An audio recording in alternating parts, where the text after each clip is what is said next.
Welcome to the Fire Breathing Kittens podcast, a standalone 5th edition Dungeons & Dragons podcast. Each episode is its own little adventure, so you can jump in whenever you like. So if it's your first foray into the fire, welcome! You've picked a hell of a week to do it. I am your DM this week, but pray tell, who do we have joining us for this adventure? Why, who's that I see in the distance walking over towards me? It's Dr. Crud the Third! Well, hi there! Dr. Crud is a 20th level doctor. He is a Loxodon. He stands at 8 feet 2 inches tall, 5 feet 2 inches wide. He wears blue jeans, a white button-down shirt with a red tie. He has a leather lab coat with his name embroidered on the left lapel. He has a beans pocket and a Jenny pocket, both of which are empty. He also has recently acquired a horse that he traded his two mundane horses to the Sea Scouts because they were afraid of, what was his name? Ezekiel, the horse of infinite power, who now takes his carriage wherever it needs to go. And in addition to the carriage, he has built a add-on. He received a huge donation from both Mixie? Was it Mixie? Mini? What? Something like that. And oh Lord, I am blanking on names. Anyway, he received a huge donation. So he built a second story onto his carriage and has given that to Beans as his lawyer's office. It says on it, Beans Esquire. You've tried the rest. You might as well try me. Yeah, I will probably just say as Beans. That top floor is very prone to falling over. So the carriage does wobble quite a lot now, especially in high winds. It's got a high center of gravity now. Yeah, it's very dangerous. Not that the other wasn't before, but hey. All right, who else do we have coming along the horizon? Well, I hear the squeaky deaky wheels of Boltzmann. Greetings. Boltzmann is a giant brain in a jar who is glowing blue and is fitted with a contraption that has knobs and bells and whistles. He's got a big lid on top of his tank, out of which 2 arms protrude, which he uses to gesticulate as he talks and cast magical spells. There's some wheels that carry him around, and he's also got some spider modifications that Dr. Crud helped him install in his cybernetic body. Boltzmann is accompanied by his faithful manservant, butler, best friend and therapist, Mr. Langley, a robotic chimpanzee, who's got rocket feet and an assault rifle. And his pet displacer beast, Miss Motoko, an 8-foot-long, 6-legged, tentacled cat monster. Does he still have the mustache drawn on his tank? Absolutely. Does he know about it yet? He does, but Boltzmann actually had a mustache in real life, so he feels it adds to his masculine energy. Yeah, Mr. Langley every night tries to wipe it off, but it keeps coming back every morning, and no one knows how. And last, but certainly not least, who do we have burrowing up from the ground in a very oily mess? Whoa! Ladies and gentlemen, please welcome to the show once again, Mr. Furious Johnson! Hey, wow. Whoa, what an introduction. Thank you very much. Thank you very much, everybody. So yeah, Furious Johnson, I'm here. I'm a level 20 monk. I'm a dwarf, so I may be last, not least, but I probably am physically least out of what we're looking at here. As we've said, I'm glistening, as I always am. I like to keep things lubricated. Wearing a nice pair of shiny purple trousers. Got myself a big pair of steel toe-capped hobnail boots that I like to do my kicking with. And as ever, raring to go. I am so glad you said that, because Furious, we're actually going to pick up the episode just with you on your own. Well, not quite you on your own. You are, at the moment, the scene fades in on an underground fighting arena. The room is very dark, very wide, very circular, and filled to the brim with some very, very greasy dwarves. You are stood directly in the center, facing off against your opponent, who is also a very, very greasy dwarf.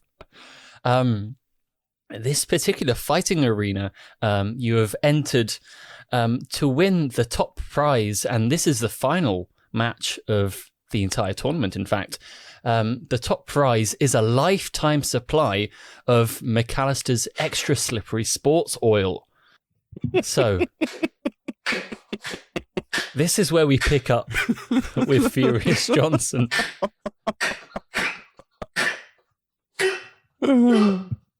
You've killed Furious.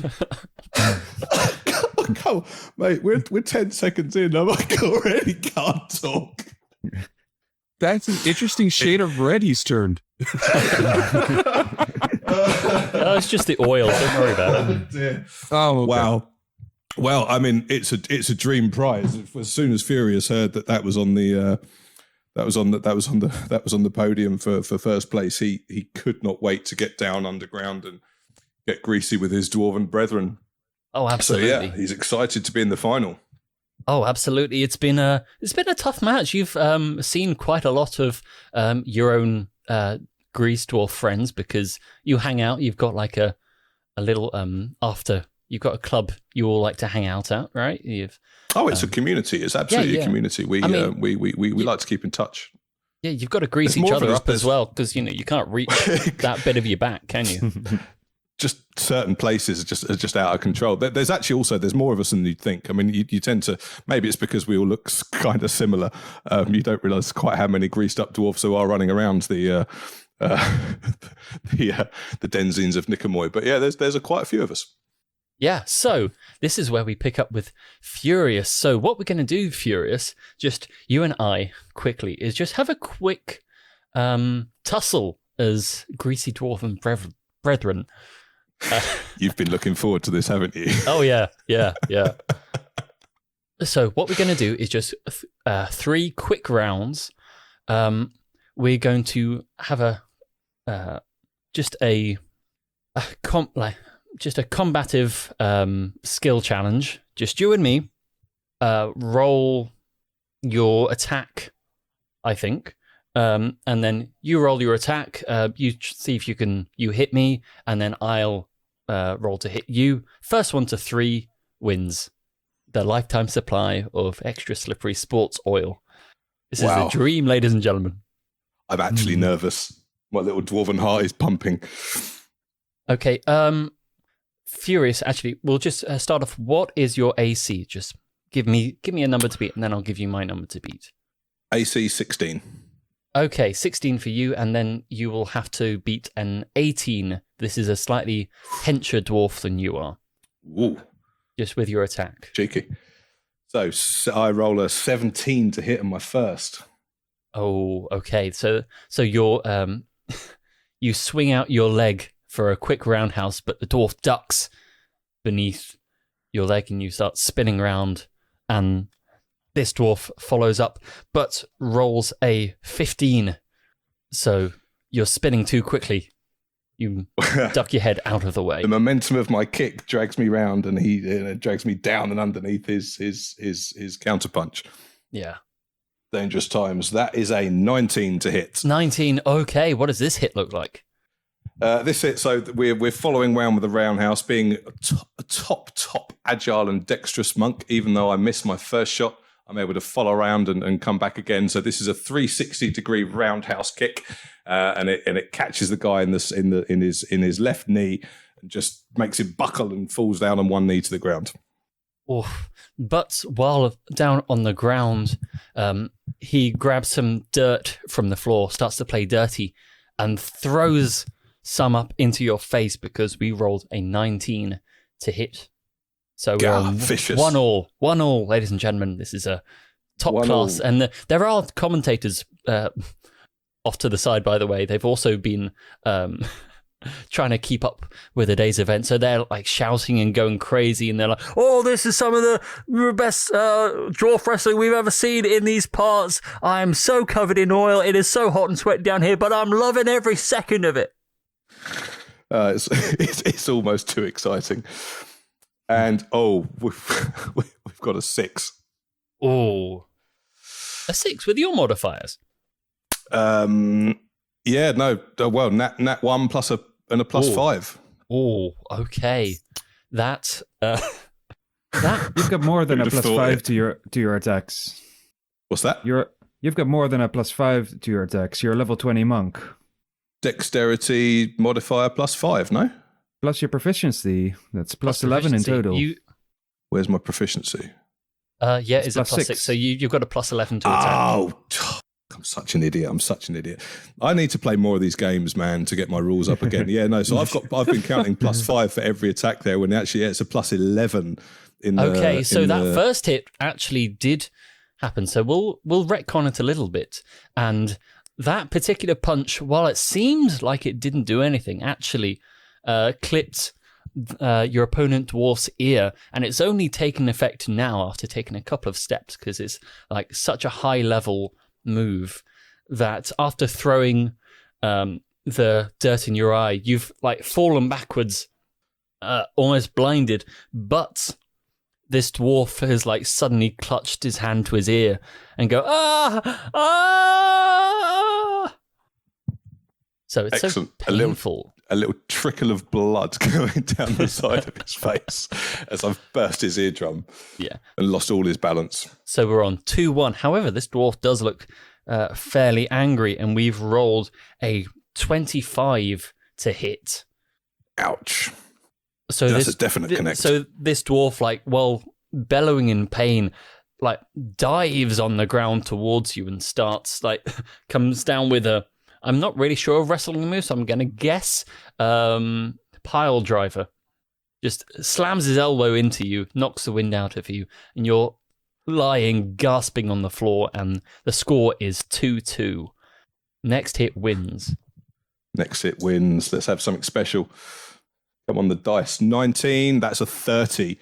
Oh, fantastic. That's a big hit. That'll do it. What does this look like? How do you win the championship from this position?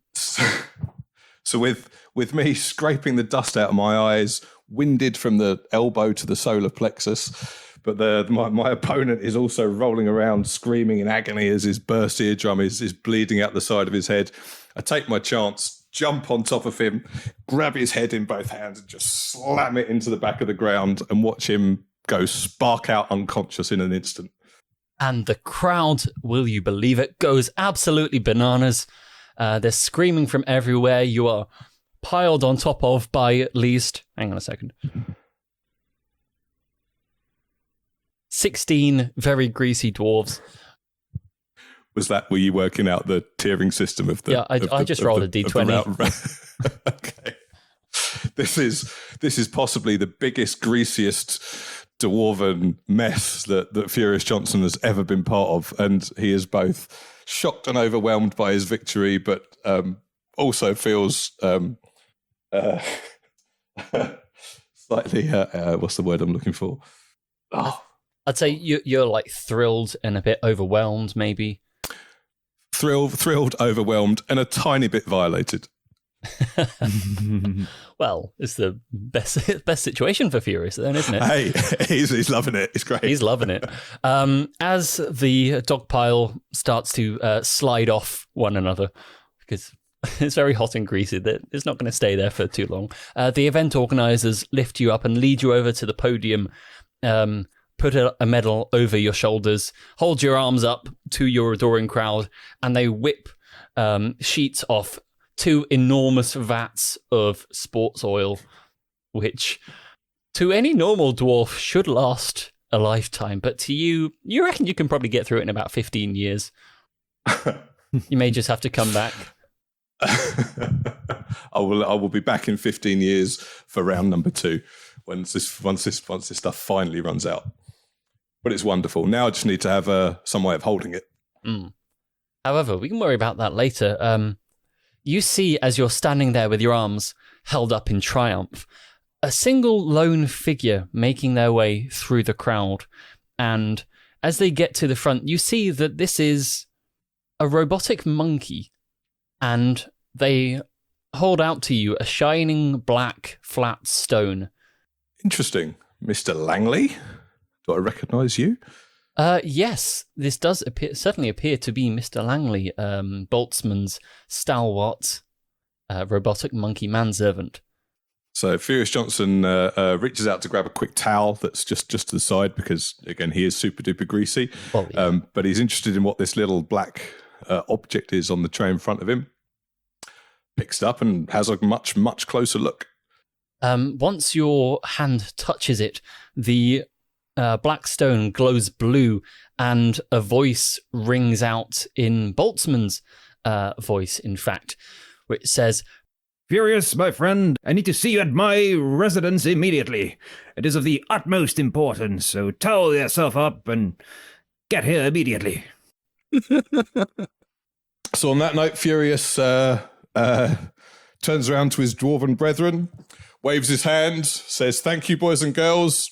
I will enjoy my vat of sport lubrication, and I look forward to seeing you again in 15 years' time for round 2. Everyone screams in delight as you walk off. And we are going to cut the scene over towards, we're going to zoom out of this underground fighting arena and go over to Crud's house, where Crud is sat in a, what would you have, a rocking chair? Crud, a very wide rocking chair in front of the fire. What actually does Crud's house look like? Crud lives in the Crud, Dr. Crud III, I should say, lives in Crud Manor. That is where all the Cruds live. It is a huge, sprawling mansion that the senior Crud built with his husband.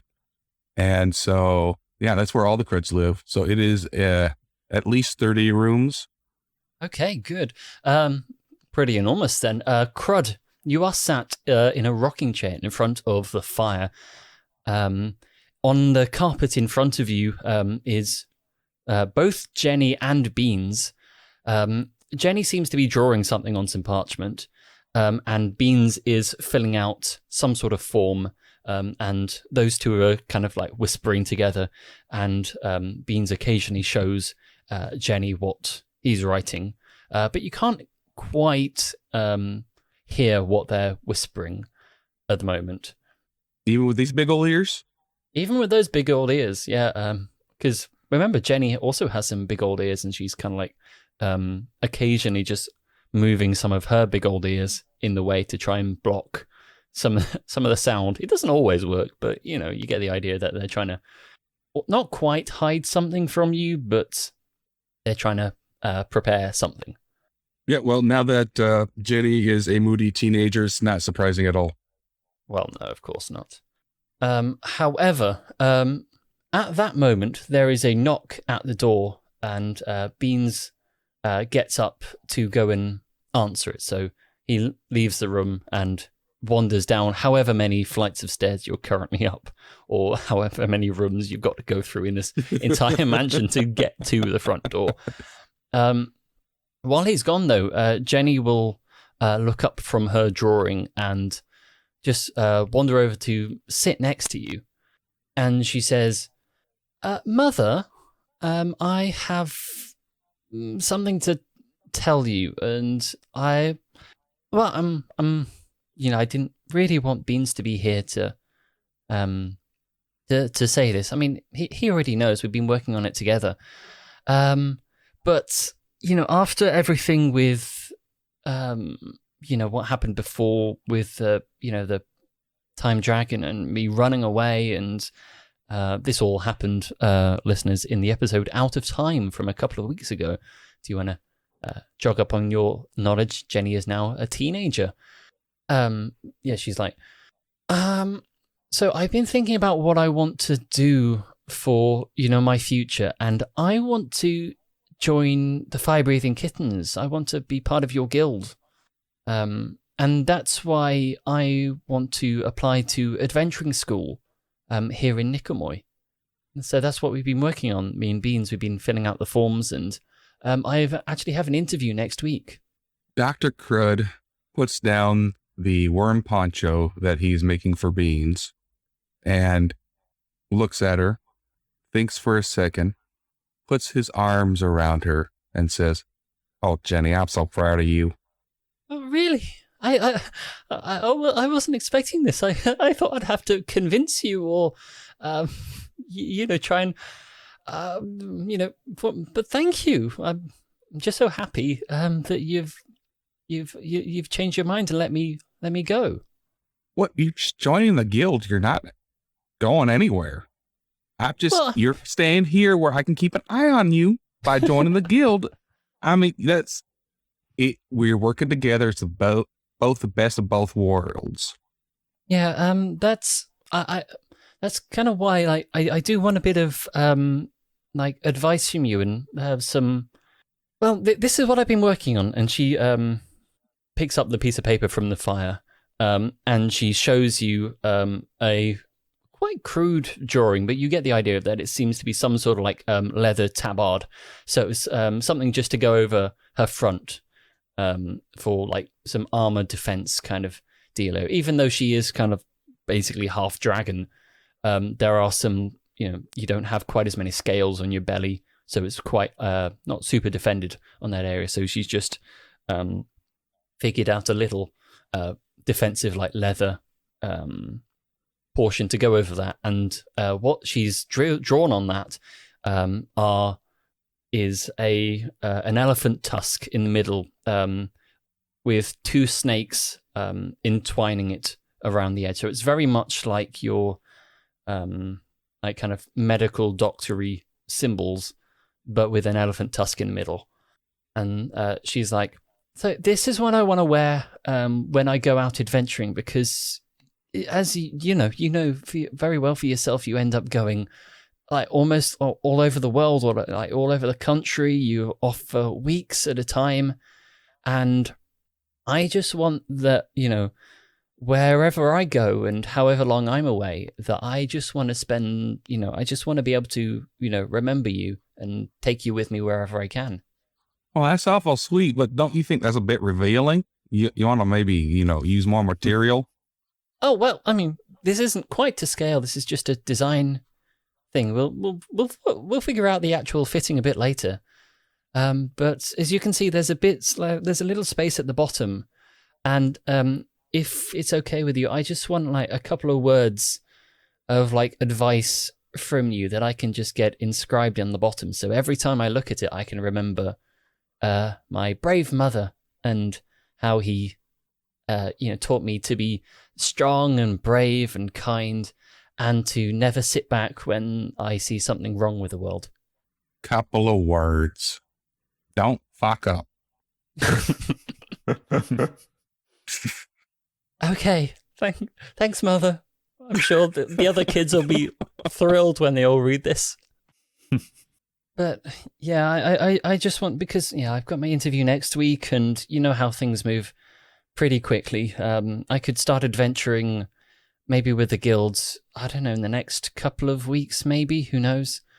I just want you to know, now while, Beans isn't here, and, all the other cruds are running off some scam somewhere.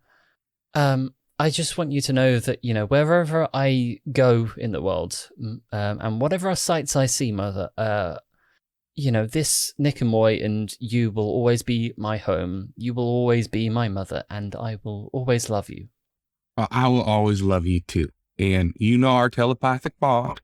If you ever need help, all you gotta do is send me a picture in my brain of where exactly you're at, and me and my new horsey will be right there. Okay, that also happens if I see something cool, right, and I just want to share it. Absolutely. Oh, that's good. And she gives you a big old hug, because that is one of the many things she has acquired from you, is the power for amazing, if brutal, hugs. Yep. And actually, because of Crud's new amulet, his hugs are now magical. So she can reroll one saving throw she has to make in the next 8 hours. Okay, I'm not sure it'll come up, but I'll bear it in mind.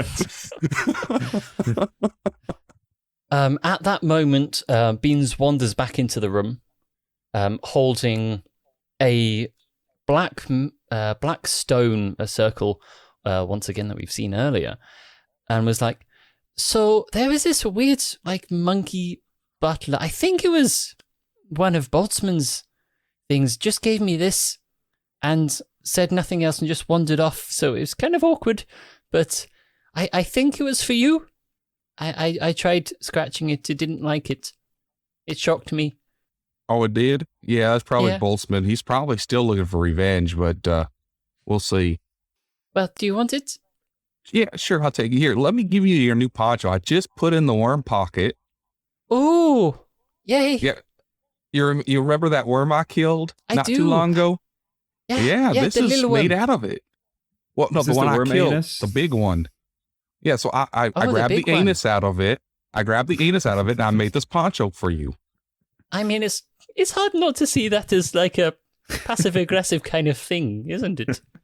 Well, it is the perfect part of the body to make a poncho out of because the sphincter just fits over the head really nice and easy. Well, yes, but it is also like a bit of a kick in the teeth to my little worm baby.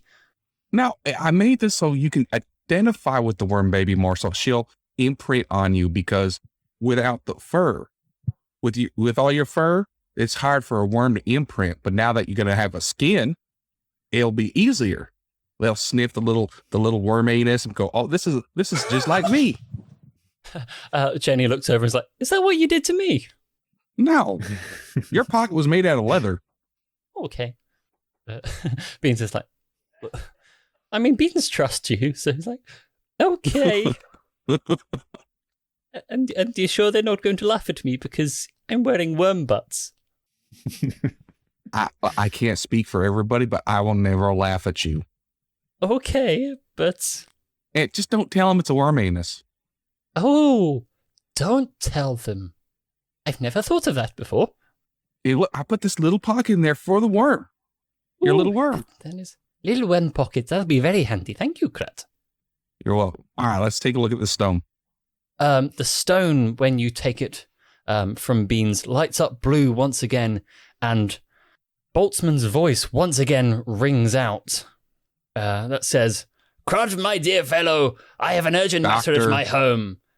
Sorry, Dr. Crud. The third. I'm assuming you're correcting my language at the moment. I have an urgent matter at my home, and I require your presence post-haste. I've also enclosed some shiny string to keep Beans busy. And at that moment, some shiny string appears in the air just above the stone. And seeing it, Beans leaps straight towards it, grabs the string and starts rolling around on the ground with it. Oh, string! Yes, shine! Oh, it smells like fish too. All right, well, let's go see what this guy wants. I'm not repeating that. That was perfect, Boltzmann. And then the camera will zoom right out of Crud's mansion. It's very much like the Grand Theft Auto 5 camera where it just zooms straight out and you can see the world, and then it zooms straight back into Boltzmann's study. So, Boltzmann, you are not quite sat, but your wheels are reclined in a lazy manner. You have a load of different bags of nutrients surrounding you, and you have small little pipes which travel from those bags into your brain fluid, which is just replenishing you with nutrients at the moment. And at that time, Mr. Langley opens the door into your room, walks towards you with a newspaper in hand. This is this morning's edition of the Nicomoy Gazette in his hand, and he sets it down on the table beside you. However, he does look, obviously he doesn't say anything, but he does look somewhat concerned. And as he walks away, you look down at the newspaper in question, and on the front page is the headline, "Genius long thought dead, alive and well." And the subtitle underneath it says, "Stanwood Caviar, eccentric inventor and technological pioneer, returns home after being presumed dead for years." What? What is this nonsense, Mr. Langley? Who delivered this paper? It must be some sort of forgery. Mr. Langley is, has one hand on the door handle, looks back at you, and seems a bit confused, a bit concerned, and then almost appears to stare into the middle distance before quietly leaving the room. Now that was uncanny. I should think twice before making all my friends at least partially robotic. Let's see. Boltzmann starts unscrewing all these tubes that are going into his brain tank, and wants to look at this paper as he gets up out of his reclining mode into a more aggressive stance, and presses this paper up against his glass to see if there's any pictures and what the article says. Okay, the article says, "The residents of Gishope are shocked at the surprise return of Stanwood Caviar, inventor and founder of sufficiently advanced technologies. Caviar disappeared from the city almost 2 years ago, reported dead by his sister after discovering his boneless and brainless body. Physicians at the time had diagnosed Caviar with teleporting bone disease and declared that the disease had finally beaten the eccentric mind behind the animal magnet, a magnet that attracted various types of animals depending on whether they were cold-blooded or warm-blooded. However, it would appear that the brain is mightier than the body, as late on Tuesday night, Stanwood Caviar himself returned to his family home in Gishope to much surprise and amazement. His sister Charwick is currently running a series of tests on the famed inventor, but says that early results do indeed indicate that her brother is back with his body intact and in perfect working order. She said to our reporter when asked, 'It's absolutely incredible. We all thought he was dead, that his terrible disease had gotten the better of him. We didn't part on the best of terms, so I'm absolutely thrilled that I can have my brother back, and he seems better than ever, a new man indeed. He says he'll be ready to return to public life any day now, and is looking forward to sharing his new ideas.' Meanwhile, Charwig has announced that this year's SatCon will be moved forward to celebrate her brother's return and encourages the whole scientific community to attend. It'll be something truly special," she teased to reporters. More on this story as it develops. I cannot let this happen. I must go to the SatCon. What is going on here? This is highly unusual. Miss Motoko, please fetch my bags. You cannot do that. Get Mr. Langley, please. I must go to Gishope. Somebody appears to have... She nods, I guess, and runs out of the room. Boltzmann starts pacing up and down, deep in thought. This is strange. Very strange. And I guess he will try to think of any way in which this could have happened using his skills in arcana, nature, medicine, what have you. Okay, give me a... Actually, do you want to go the Arcana route, or do you want to go the Nature route? I mean, he's a level 20 wizard/artificer. At this point, they kind of blend together, right? I guess Boltzmann tends to be a little bit limited in his thoughts, and will go Arcana because that's usually the solution to problems. Okay, give me an Arcana check then. That's a 3 plus 22 for a total of 25. Okay, just quickly, would the other two players mind taking off their headphones real quick? Yes. I mind. Okay. I've just got to say one word to him. Fine. Imposter. That is the word that runs through your head as you read about this person. But who? However, as you are pacing dramatically in your study, the doorbell rings, and a couple of minutes later, Mr. Langley opens the door, stood next to Dr. Crud III, and Furious Johnson, looking expectantly at you, both of whom holding these stone black discs in their hands. However, the thing is, Boltzmann, you didn't send these out. Really quick, on the way up, Dr. Crud does say to Furious, "Look, I think this guy's trying to murder me, so just watch my back, okay?" I got you, Dr. Crud. Don't you worry about it. Thank you. Furious Johnson, Dr. Crud III, welcome to my humble abode. You were fetched here by Mr. Langley. What are these arcane devices you're holding? Well, we got messages from you saying, come here. What do you want? Mr. Langley is always on top of things and almost reading my mind to a degree where he will help even if I haven't told him to, but he is not capable of reproducing my voice, nor my vocal patterns. It definitely was your voice. I recognize that tone anywhere. And I'm pretty sure it was Mr. Langley. I mean, how many robotic monkey butlers are there in the world? Mr. Langley, have you brought these devices to Furious Johnson and Dr. Crud III? Mr. Langley looks... So I'm just trying to think what... I'm doing the expression with my own face. I'm trying to describe it.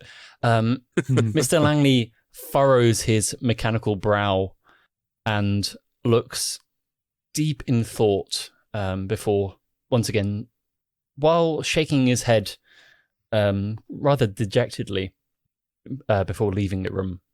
So something definitely seems up with him, but once again... Something strange is happening, gentlemen. Do you mind if I have a look at that device? Dr. Crud throws his at him. I will cast the identify spell on one of these devices. Okay, so these, aside from glowing blue, are very much just circular slabs of like obsidian. You use them very much yourself when it comes to just relaying quick messages to other people, just leaving like voice notes effectively. So yeah, they're very much like exactly the way you would do them, but you have no memory of doing these.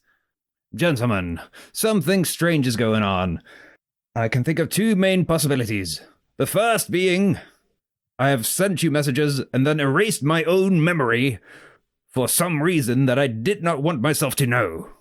The second being, there is some imposter out there who is not me, but is some type of Boltzmann.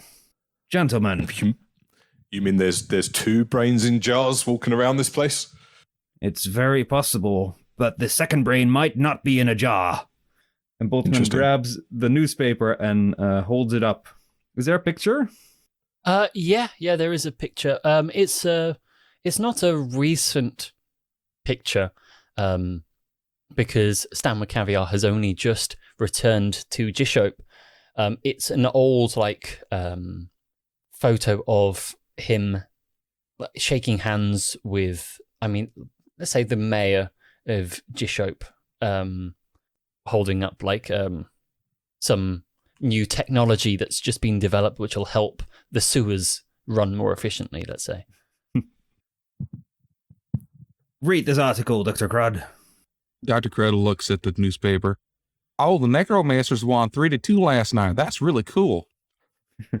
No, the other one. The one about Stanwood Caviar, the eccentric, brilliant inventor / bioengineer that went missing 2 years ago. Oh, okay. Do you know this guy? I know this guy because this guy is me. No, you're you. Dr. Crud, Boltzmann is an alias. I used to be Stanwood Caviar before an attempt was made at my life, I believe. I was suffering from a host of very deadly diseases at the time. One of the most serious was osteobilitis teleportans, which you know, of course, is known to laymen as teleporting bone disease. My bones would just disappear randomly, and nobody knew where they went.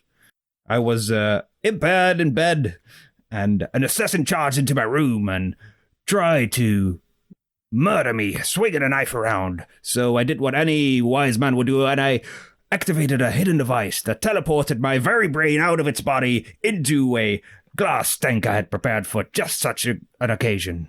I fled Jeshope and washed up in Nicomoy a few months later. Yeah, anybody would do that. I mean, I got my brain button right here. So, Dr. Crud, this here is not my brain, although it might be my body. So, if I'm understanding you correctly, you want us to go hunt him down and you want me to put your brain in his head? I believe that my current body is far more powerful than my previous one, but somebody has taken my old body and is pretending to be me. I can presume it can only be for nefarious purposes. Furious, what do you think? You think this guy's got Alzheimer's or something? I don't know what's going on right now, quite frankly. So what you're telling me, Boltzmann, is you're someone else has put their brain inside your old body. Is that really what's happening here? That's definitely one of the possibilities. Well, my body could also have been cloned. Oh, good Lord. Somebody who could have created a magical simulacrum of myself. Why do you clever people always have to piss around with all this complicated technology stuff? Why can't you just leave things be and leave your own brains in your own bodies? It blows my mind. It really does. So what kind of people might have the ability to do some brain switching like you do, Boltzmann? You must know in your sort of brainy scientific community the kind of people that could do this kind of thing. Boltzmann starts rubbing his drawn-on mustache and rolling around a room. Who would have the possibility to perform such a feat? There's certainly nobody of equal intellect as myself, except, of course, my twin sister. But there might be any number of competitors who have used my own technology against me. I see. So, well, in that case, then all we can really do is try and track this guy down, can't we? Try and find him and ask him some serious questions. Probably with my boot on his neck. That would seem a prudent course of action. Gentlemen, did Mr. Langley seem strange to you too? The guy's a walking robotic monkey. Every single time I've seen him, he's seemed pretty strange to me. I didn't say him. Beans saw him. You'd have to ask Beans. Well, he did get some shiny string out of it, so he's happy. Boltzmann looks at the paper again. Shiny string. This impersonator, whoever they might be, have my problem-solving abilities down to attack. I look at the paper. Does it say when SATCON is? It just says it'll be moved up. However, you, with your memory of your past life, knew that this was a yearly event that you'd only just started putting on before your terrible affliction really started to take root. This was a convention you put on to gather the foremost scientific minds of the world, in fact, into one place so you could, you told people it was about fostering scientific consensus and, making new things even better. But secretly, it was about scoping out the competition and trying to figure out who might, be getting the better of you, and you can quietly take them out or undercut them or steal some of their technology. Usually, that would have been a summer thing for you, but apparently it's been moved up, so you're thinking it's probably quite a last-minute thing. Maybe it's happening quite soon, in fact. Gentlemen, the world of science is run by brigands and cutthroats. At least I must go to SATCON to, if not set this straight, at least figure out what happened. Would you accompany me? What you paying? I Boltzmann is thinking, because he doesn't carry a lot of cash around. He puts everything in... and it says, Dr. Crud, if you think in terms of money, you are thinking in terms of limits. I am omnipotent. There's very little I could not do for you. So if I say that I owe you one, that's worth more than any sum of money you could possibly imagine. I'm not just thinking of money terms. You mean you can keep upgrading my car? I mean, geez, what do you take me for, Mr. Omniscient Guy? I take you for an intelligent man, Dr. Crud. How about you, Furious? Might I say you look particularly shiny today? So Furious just shrugs and says, hey, well, look, I've just won myself a 15-year lifetime supply of sports lubrication. I pretty much have everything I need in the world, and I have nothing better to do for the next few days. So, hey, I'm in. Lead the way. I'll follow. Let's see what goes down. However, I have to say, I don't like scientists. I never have done. So I can't promise to be nice. You Boltzmann do realize the two hurt. of us count as scientists. Well... So don't take that personally. Don't take that personally. I've got to know you two guys over our many, many, many adventures together. So I understand it. I don't really think of you two as scientists particularly. I mean, Boltzmann, I've always had to look at you slightly askew because you're clearly an odd one. But Dr. Crud, you're a doctor. Doctors transcend science. I have 2 doctorates. Well, okay. Medical doctors. I don't know. I just don't trust. I don't trust scientists that I don't know. Would you like And me to frankly, go Boltzmann, ahead? all you've ever done in our interactions together is prove that that's probably a sensible thing. Would you like me to go ahead and surgically remove that foot from your mouth? Nope. I like my foot firmly where it is. Thank you very much. You see what I mean? The scientists always trying to with. Leave me alone. Gentlemen, I would suggest that we travel to Jisho post-haste. There's more information that could be gathered, but I don't see how any of this could be dangerous. I am incognito, being a brain in a jar. And I don't think anybody in Jisho or anybody at SatCon will have heard of you. Or are you prolific in the scientific community, Dr. Crud? Everybody knows me. Yeah, but not in a good way. Hey, now. You don't need to be mean, voice from the sky. All right. I will call up Mr. Langley to see if he still commands. If he still obeys my commands, then I can teleport us there straight away. Unless you want to take your cart, Dr. Crud. We can. I mean, I can teleport us with my cart over there, too. Teleportation, brothers. Well, let's go for that option then. That's what Ezekiel, the horse of infinite power, is good for, after all. Yeah, I just call him Horsey. So shall we travel to Jisho? All right. I will help you with your imaginary quest. Dr. Crud, you do not feel obliged on my account to come with us. However, your medical expertise would be very much appreciated, and you are the only person to ever have knocked me out. I already said all right? So why are you still trying to convince me? I am just telling you that I appreciate your presence. No, you're trying to convince me still. Now you just told me you appreciate my presence. All right, let's go then. Ta-ta, off to the cart. Okay, you make your way downstairs out of the front door. Mr. Langley is still there, opens all the doors for you, and Boltzmann, unfolds all the ramps you need to get down all those stairs, and lets you Boltzmann out has of an elevator in his own house. You still need the ramps, right? To get in the cart, yeah. Yeah, like all the building contractors you've had around have every single time gone, you really need a ramp on those stairs, and you've put them in simply just to shut them up. Can I have a quick look-see at Mr. Langley to see if anything is odd about him? Yes, you certainly can. Make me an investigation check. Okay. I get advantage on those. Well, I would have given you advantage anyway, considering as your monkey butler. It's a 35 total. Okay. Physically, nothing seems to be wrong with him. So he looks like in perfect working order. You take like the back plate off just to have a root around in some of the wires. It all seems absolutely fine. But I think if you delved into like the coding of his brain matrix, there's a little panel and you can plug yourself in.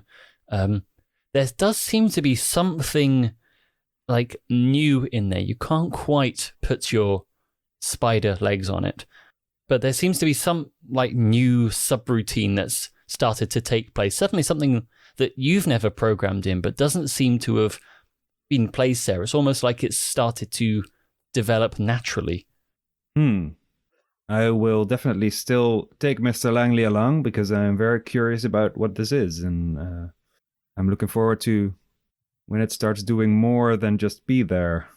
So out of scientific curiosity, I make sure he hops along in the cart. Okay, yeah, he comes along without too much persuading. So out the front of Boltzmann's place is Ezekiel the Wonder Horse and Crud's cart of magical mystery and malpractice. Not cool. So as you wander up to the front, Ezekiel points his little horse face towards all you and says, "Hello, where are we going today?" Well, all Boltzmann, all you got to do is picture your front yard and hit the red button. Okay, Horsey, just whatever's in his brain, root around, back past the crap, and get the picture. Dr. Crud, I know how a teleportation spell works. Yeah, but not the Horsey. Well, you did create this one, didn't you? I forgot about that. Okay, just do your thing. Furious, why don't you go slide in? Just slide in. Slide. Furious dives in head first, slides the length of the carriage up to the front seat. Does the horse say anything else? After Crud tells him to just go into your brain, he looks at Crud and goes, "With all due respect, Dr. Crud, it's a very weird brain. I might get lost in there." I know. Just do your best. Just be careful. And you know my brain. If you get lost, just concentrate on my brain. You'll be able to come right out. All right. I will see what I can do. Hop in. Hopefully it won't be too much of a bumpy ride. I've eaten a lot of cookies, you see. Yeah, I know. I don't know why Boltzmann gave you that diet, but I mean, it is what it is. Superior brains function very differently from normal ones, and they require high caloric intakes. So this horse does run on cookies, indeed. Yes, but putting them out again afterwards is a nightmare. I don't know how you kid him out whole. That's just weird. Me neither. It's something to be investigated at a later date, I think. That's something for next season. Well, it does make it convenient. We just can recycle the same cookie over and over.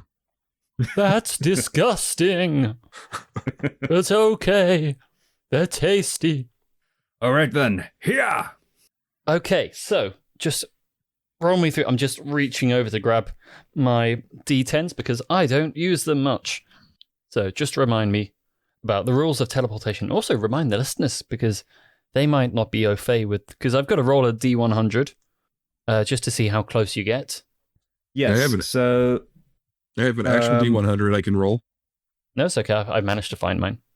So teleportation allows you and up to 8 willing creatures to teleport to a destination that's known to you on the same plane of existence. So Boltzmann will keep in mind a location in Gishope that's very familiar to him, not his place, because I think he was living in a high-rise building.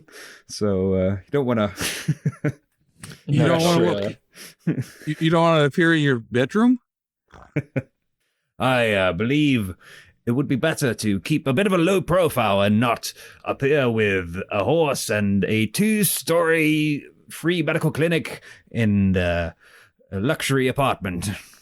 Or if we miss 200 yards up in the air. Exactly. So Boltzmann will think of like a main, like the Wall Street of Jisho. Okay. All right. And just give me a quick rundown of the numbers I need to roll, because you can get the. You are very familiar with this place, Boltzmann. You won't have an issue, but there will be a number which is, like. Yeah, I need to hit a 25. Just to 25 get... on the G100 to get on target. Okay, and then is it a case of the higher the number, the more off target, or on target? Low numbers are bad. So low there's bad. Okay. 3/4. Yeah. Okay, so the carriage with Ezekiel the Wonder Horse disappears into nothingness as you all travel through the abyss to Jisho. And that's where we'll end this part of this episode of the Fire Breathing Kittens podcast. Thank you for joining us. We will be back in just a few moments, but disappearing into the abyss with us were Boltzmann. Goodbye, everyone. We will find this imposter if it's the last thing that my brain does.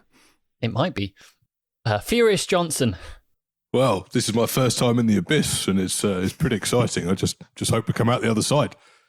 Yeah, you're sliding all over the place. It's madness in there. And Dr. Crud the Third. He doesn't want to tell us what happened because he rolled a 1. Well, it also just happened to be a good point to end it. But you'll find out what happens in the next part of the episode. We'll see you in a moment. We hope that you're enjoying this episode of the Fire Breathing Kittens podcast. Please leave us a review on iTunes.com. If you leave us a review, we'll read it on air.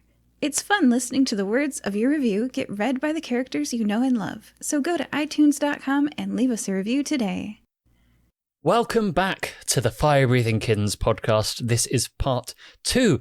We are once again graciously joined by the venerable Dr. Crud III. Howdy. And also we have his 2 lackeys here. So we have Boltzmann. Hello. And Furious Johnson. Goddamn scientists. What's going to happen next? Well, let's find out. Well, Dr. Crud, would you mind just giving us a quick recap? And by quick, I do mean quick. So speedrun this recap. Well, Furious got into a little bit of a tussle with other slippery dwarves. He won, and he now gets a lifetime supply of 15 years of gooey stuff to spread all over his body. Woo! Dr. Crud was in his house with Beans and Jenny announced that she wanted to join the guild. And Dr. Crud also presented Beans with a sphincter overcoat thing to wear for his worm baby. And then Boltzmann got a newspaper that apparently his old body has been hijacked by some person thing, whatchamacallit, and he's pretty pissed about it. And then we all decided to go. Well, Boltzmann wants us to go investigate, but Dr. Crud thinks it's just Alzheimer's setting in, but we'll see. Okay, and the last we saw of our famed adventure heroes, they were teleporting in Crud's magical mystery machine with Ezekiel the Wonder Horse over towards Jisho, and that's where we pick up now because despite popular belief among the podcasting community, we did actually roll on target. So you land just on the outskirts of Jisho, actually, just outside the city walls. You've managed to land directly in a queue to get into the city. So you're just on this road up to the city gates. And if you look out of the window, you see a line of similar carriages, nothing quite as ridiculous as what you're currently sitting in. But there's a long line of carriages, each filled with similarly looking like weird like brass instruments and whizzing things, and occasionally like fireworks go off in the back, so a lot of the horses get startled. So there definitely seems to be some sort of hold up going on, but the queue does eventually start moving again, and once you get to the city gates, a guard holds up his hand and stops the carriage, and Ezekiel looks at the guard and says, "Hello, who are you?" And the guard looks frankly quite terrified because he's just come across a talking horse. So he walks up to the window a bit scared and says, "All right, sorry, I'm just taking inventory. We get a lot of weirdos coming in, especially for this SatCon. We just need to make sure you're not bringing anything dangerous into the city, are you?" What do you mean dangerous? No, I'm Dr. Crud. This is a brain in a jar, and that's a slippery dwarf. Do we look dangerous? Wow, you wouldn't believe some of the stuff we've had to try and confiscate. There's been what was it? It was an attempted like rocket, but it was powered by dreams, and there was this weird spinning axe that shouted insults at you. It's still backstage. It's talking our ear off. Trust me. An axe that shouts insults at you? People have been stealing my ideas. This is very concerning. Well, I'm not one to judge, but right, that thing's a nightmare, let me tell you. Anyway, just fill in stuff. Just hands a form through the window just fill in your like names and just so we know you're in here, and just like any like instruments or inventions you've brought with you, just stick them on the form. Declare them, just so if they turn up in any future police investigations, we know who to try and contact. Dr. Crud puts his name on there, and he puts brain and jar on the second line, and the third line, slippery dwarf. And in the inventions area, he puts in goblin parts and hands it back. Oh, thank you. Oh, goblin parts. What's that? Just They're spare parts. Goblin parts are universal, so anybody who needs new parts gets goblin parts. Okay, thank you very much, Mr. Crud Jr. Mr. Doctor. Oh, yeah, sorry, you can't read your handwriting. Mr. Injar, have a good day. Mr. Oh, yes, Mr. Dwarf. Have a wonderful day. Enjoy SatCon if you're going.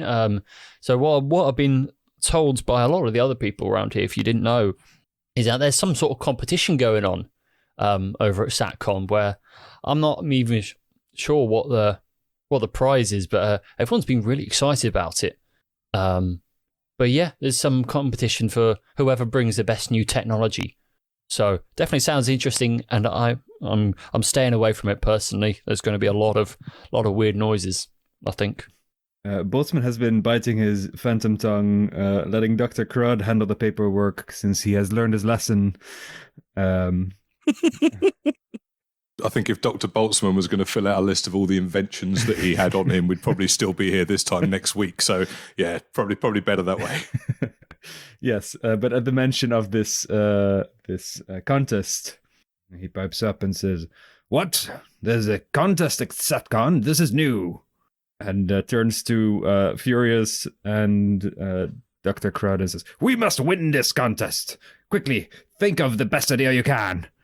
I never got around to creating that portable dwarf throwing device that we talked about at the end of our adventure a little while ago with the giant worm. So, I mean, I think that'd be an awesome little bit of kit that we could put together. But I don't know if that's a competition winning entry or not.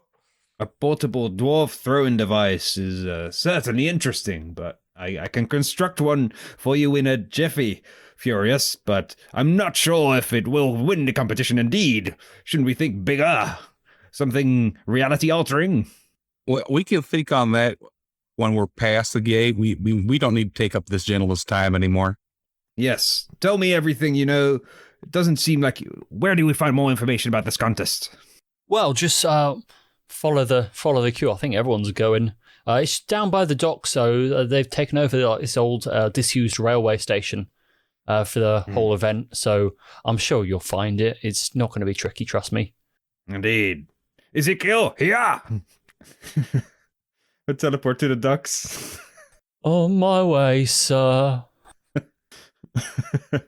And Ezekiel starts trotting off as the guard lets you go. So yeah, you follow the trail of other carriages as they work their way over towards the docks area to an old disused railway station, which has been completely decked out with banners that say SAT on them, and they say like "Welcome to SatCon," and with the year on it, whichever year we're currently on. I never really know. But yeah, you park your wagon up, and there's a valet there. They take the horse keys, and they're like, "Is there anything I should know about this this horse?" Just and the horse and Ezekiel says, "Well, I don't really like small talk." You don't need to talk to this horse because it knows everything there is to know in existence already. The youth who's taking the keys turns like blanche white and is like, "Oh, okay," and lets you walk off.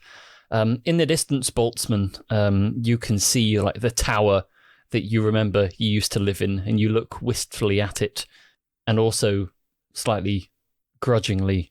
You're like, "Oh, someone's taken over my life." Boltzmann is reflecting on this because in a lot of ways his life has gotten better since he left Jisho. He's for all the for all his behavior, people in Nikimoy haven't been turned into enemies as much as the people in Jisho have. Maybe it's because he hasn't been there that long, but he looks at Furious and Dr. Crud and is at least glad that two fire-breathing kittens were willing to join him on this adventure, whereas he completely isolated himself by the time of his death, his fake death in Jishop. But then he thinks to himself, "I need to get my act together. What invention could win this competition? How about a banana that you can use to communicate over long distances? Gentlemen, what do you think?" Well, we already got rocks that do that. Yes. How about a light that erases your memory? I've already invented that one. Would you like me to erase your memory, Dr. Crud? No, I don't need that. I could even incept memories. So hard to make something new and exciting. How about a giant hand that can come from the sky and pip volcanoes like a zit to create new landmasses and solve the overpopulation problem? I've never seen anything like that before, that's for sure. Wouldn't solving the population problem be better if you just use that giant hand to squish people? A giant hand to squish people. Now, we are getting somewhere, but we're not quite there yet. See? What will we attach the hand to? For to squish people, we need some sort of momentum. Yeah, and to plug up volcanoes, you still need momentum anyway. And we need to be able to build this within the next, what was it start, 30 minutes? Indeed. Yes. Continue to think of something. Let me see if there are any of my former enemies around here. Because let me tell you, there are a lot of them. What about a device that you can attach to an animal and they speak? Quite interesting. But how about they can only speak honestly and give you their opinion about how you look. It will be very useful for people who are curious about what they look like to other animals. Because frankly, and narcissists. If you give animals the ability to speak like that, they just talk about food and sex and being afraid for their lives. It's not that interesting. No, I was thinking, as far as I've found out, any animal that has anything worth saying in this land, they seem to be able to work out how to start speaking for themselves. I mean, Ezekiel, look at him, for example. Well, he's mechanical. He don't count. He was originally a live blood horse. An actual, but he's been upgraded mechanically. All right, let me think. I can't imagine anybody else has seen anything like Ezekiel, and if Ezekiel is one of your adventures, how about we enter Ezekiel as the in the contest? I mean, a talking horse of infinite power and infinite knowledge that can teleport anywhere. That's a mighty impressive invention, if you ask me. Well, thank you, Furious. I appreciate that very much. It is the quintessential idea of a horse. Yes, we could enter Ezekiel into the competition. Well, that's only if it's okay with Ezekiel. He's been tired of you making him do stuff. I asked him, and he seems much more okay with doing stuff instead of being ordered around. So we need to at least ask him. Consent is important in these situations, but the good thing for Ezekiel is all he's got to do is stand there and look infinite. It's certainly a possibility. Now I'm thinking of any upgrades, because just like that, I guess he is a god horse. He's a horse with the power of a god, but the uses of a horse. It's pretty useful in itself. How can you upgrade a horse of infinite knowledge and power? How can you multiply his infinitesimality? As surely is impossible. By making him able to self-replicate.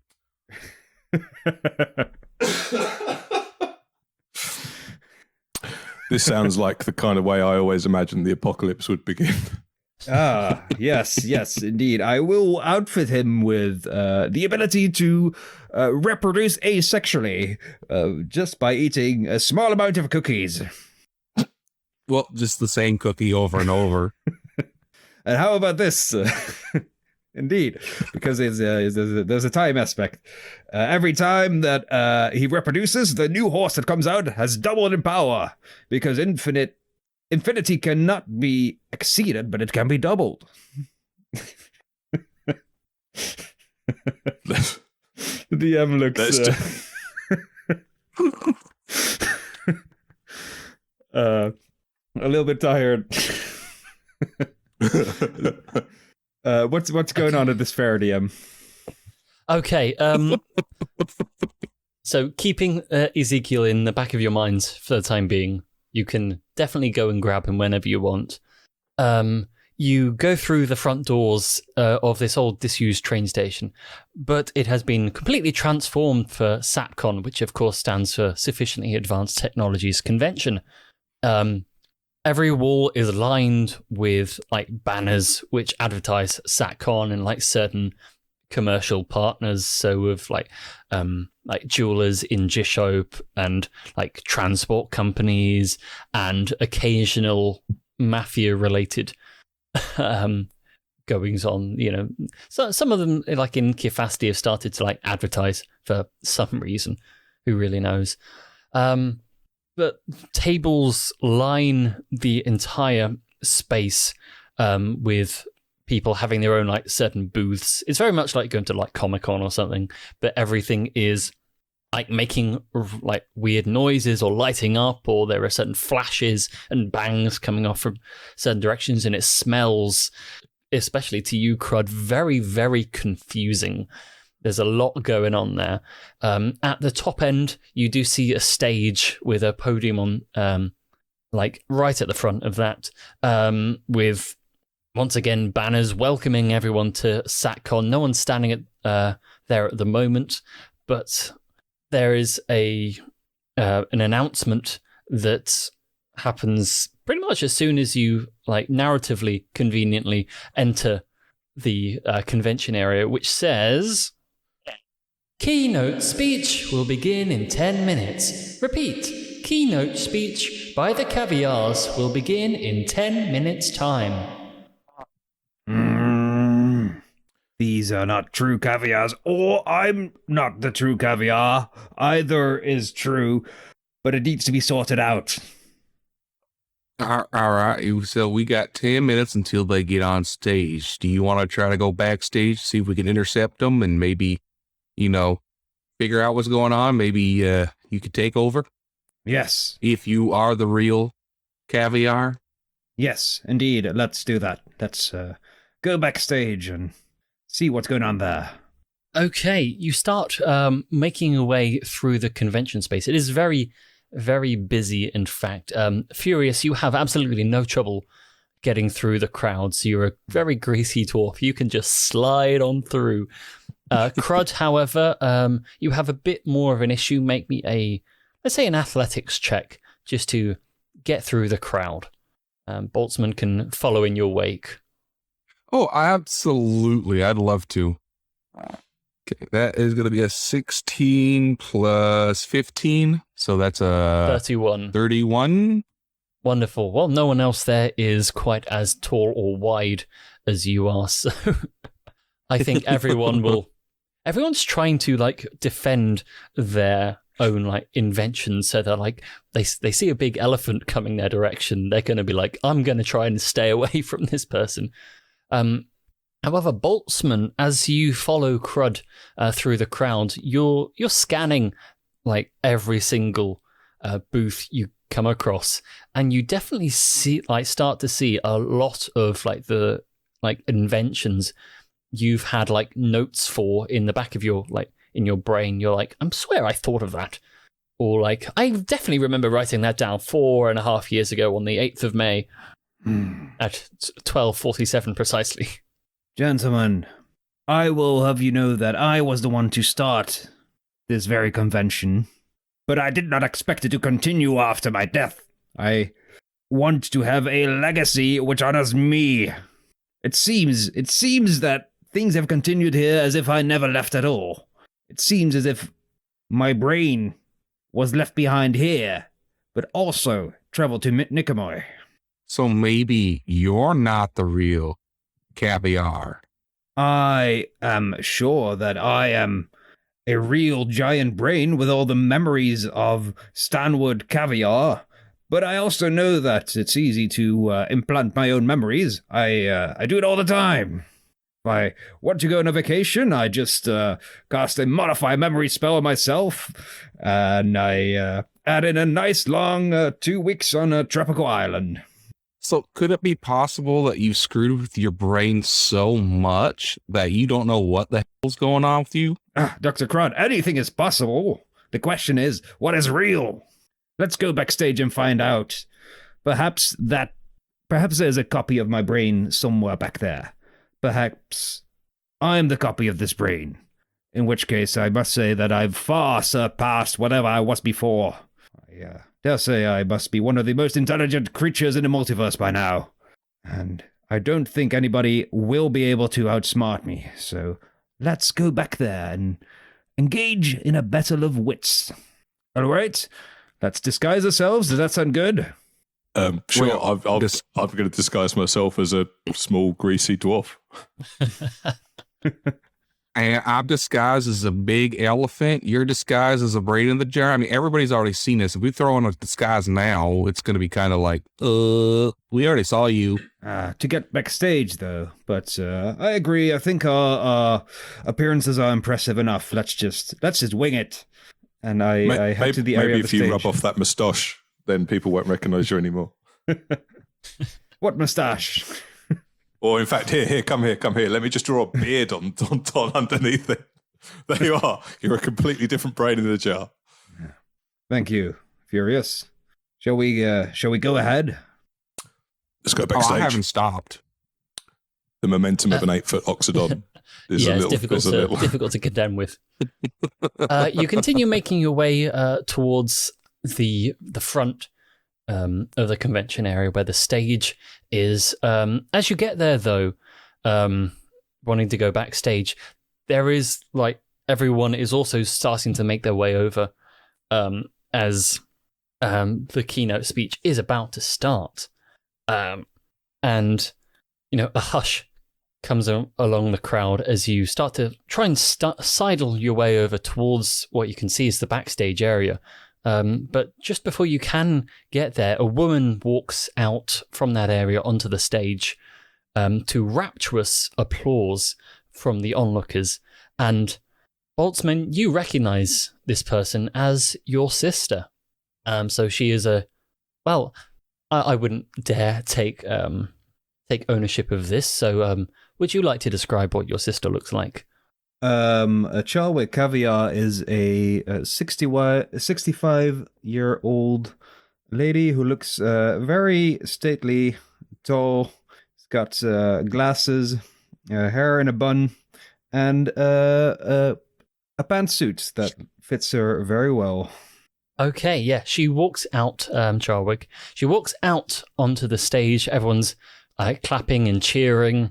And she raises her hands to quieten down the cheers. She stands at the podium and she speaks to the crowd and says, "Ladies, gentlemen, and beings of no specific gender, welcome to this very special SAPCon." And everyone cheers and claps and because everyone knows scientific conventions can get rowdy. So she continues.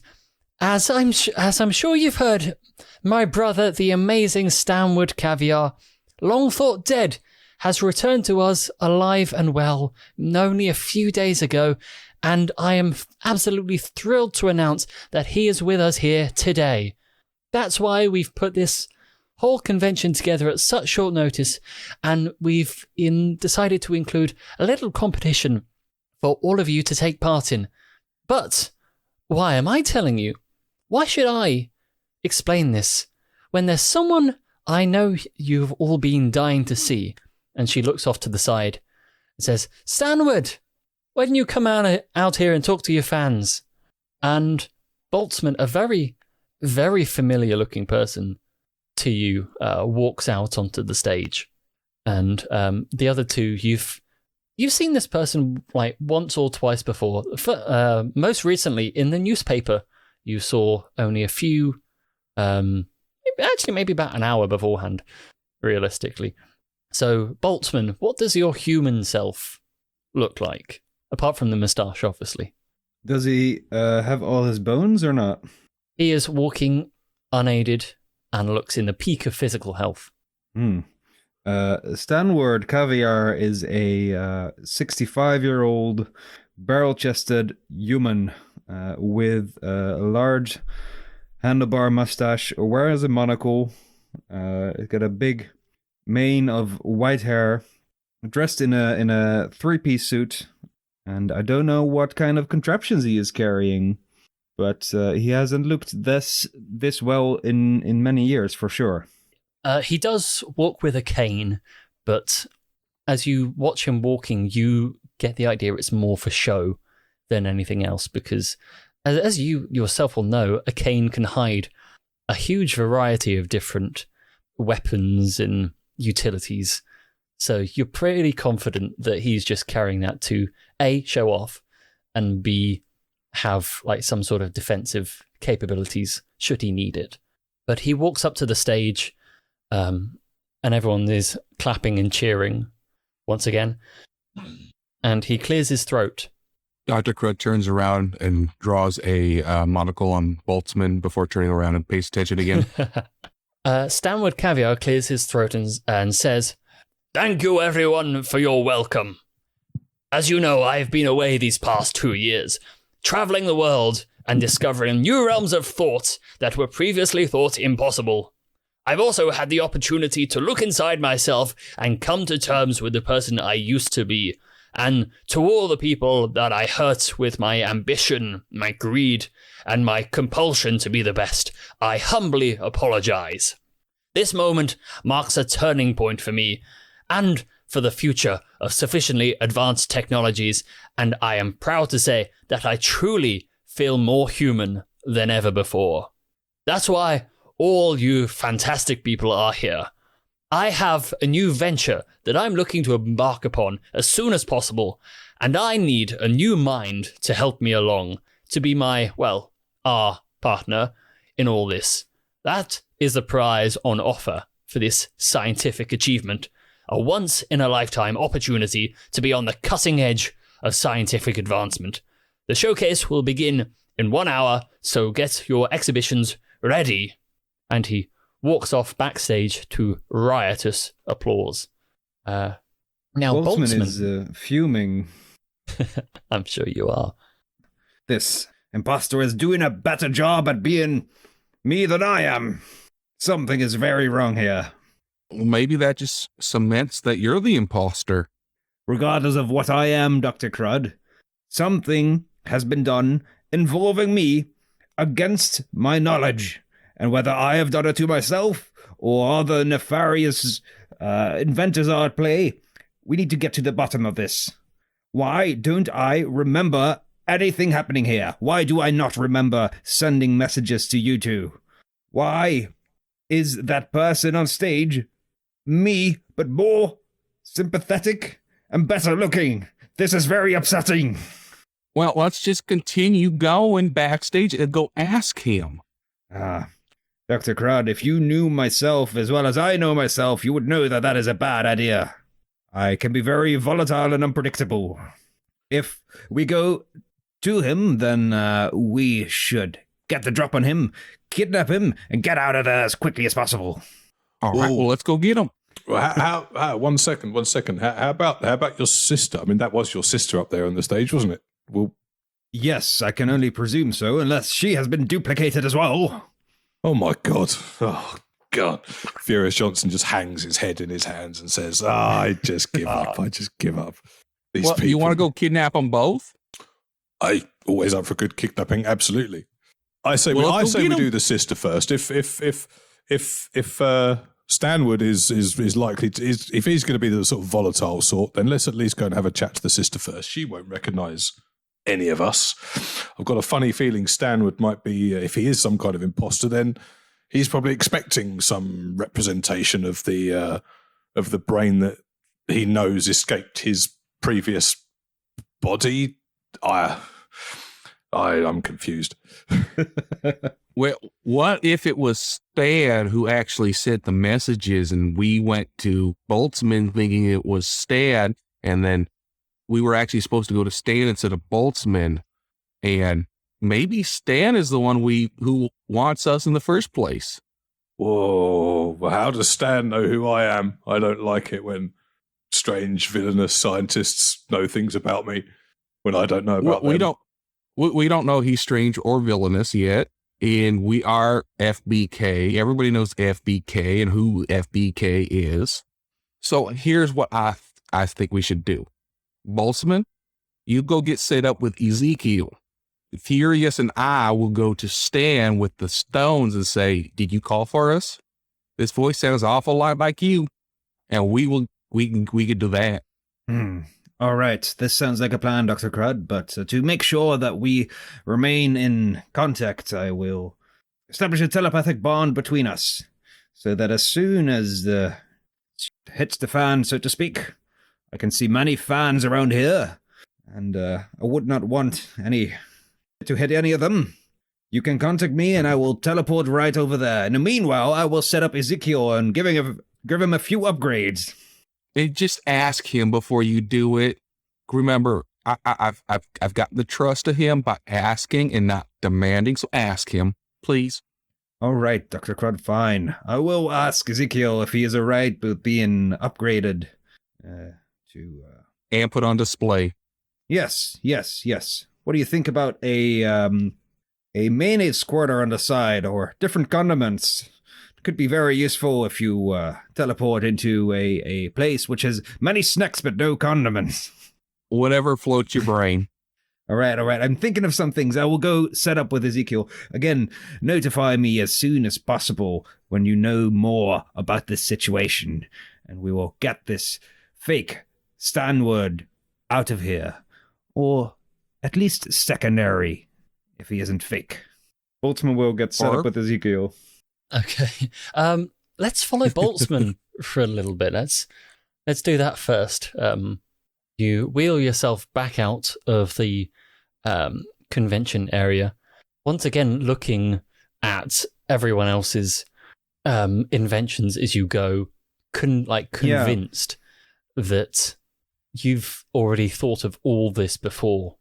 I'm gonna cast a detect thought spell and kind of pick up some surface thoughts of the people here who have these inventions that remind me very much of my own inventions to see where they think they got the ideas from?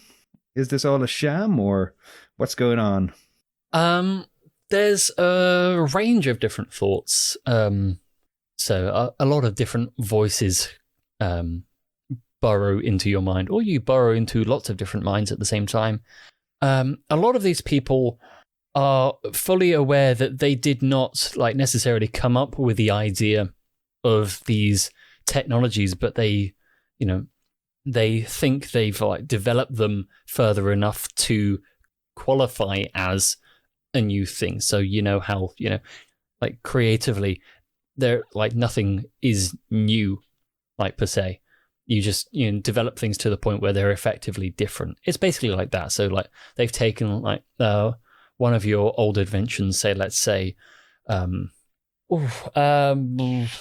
want to say it's something the banana blaster. The banana blaster, yeah, something that blasts bananas. So they've upgraded it so it can do more than just bananas. It can do plantains and pineapples and papayas and peaches. They've really stuck on the pea thing for some reason. Boltzmann shakes his head and says, "Why would you bother with secondary fruits?" They call it a pea shooter. Okay, I'm gonna get set up somewhere in a stall, start working on Ezekiel. I'll think of some upgrades in a second, and if there's anybody standing next to me, I will make Boltzmann is a giant brain. He's very good at multitasking. He's got 30 intelligence now. So I will make conversation with whoever's standing next to me while reading their minds and working on the time horse. Yeah. So the guy next to you, let's say he's a satyr, like your good friend Tanninger.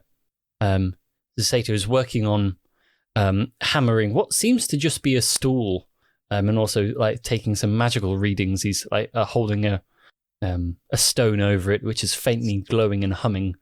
And he says, "Oh, good to meet you. What you're working on there? Yeah. It's a big horse." Yes, it is an almighty horse that I can travel anywhere in space. I'm thinking of upgrading it in different dimensions. Perhaps you can travel to different realities, different points in time. Oh, that's quite complicated, isn't it? So, where did you get your idea? Oh well, I mean, way back. Maybe a year and a half ago. Actually, it was this place, Sufficiently Advanced Technologies. They were selling these patents for old inventions, and for real cheap money, So I just bought one.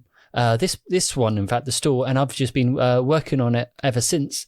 And let me just tell you what it's all about. So my name is Simon Stulwitz. My company is called Stulwitz Witty Stools. And so, well, the genius of this particular stool is that when you sit on it, it shouts your weight. Boltzmann sends a telepathic message saying, "They've been using my inventions for the good of humanity rather than profiteering off it. How dare they? This is my intellectual property." And as he is thinking that, he nods and says, aha. Yes, very useful. That way you won't need to take time out of your day to weigh yourself on a scale. You can do multiple things at once, and you can know how much you weigh while working. It's a genius idea. Yeah, but I'm having one little issue with some of this stuff. Some of the magic eludes me a bit. See, what the main issue is that, I'll just show you. And they hop aboard. Well, they leap aboard. It's a satyr after all. They mirthfully leap aboard this stool, and it just it glows briefly, and the stool shouts out, 23 avocados. Yes. So as you can see, the main issue is that it doesn't actually provide your weight in anything helpful. What do you So mean? let me do. Well, let me do it again. Gets off the stool and gets back on again and goes, 67 mice.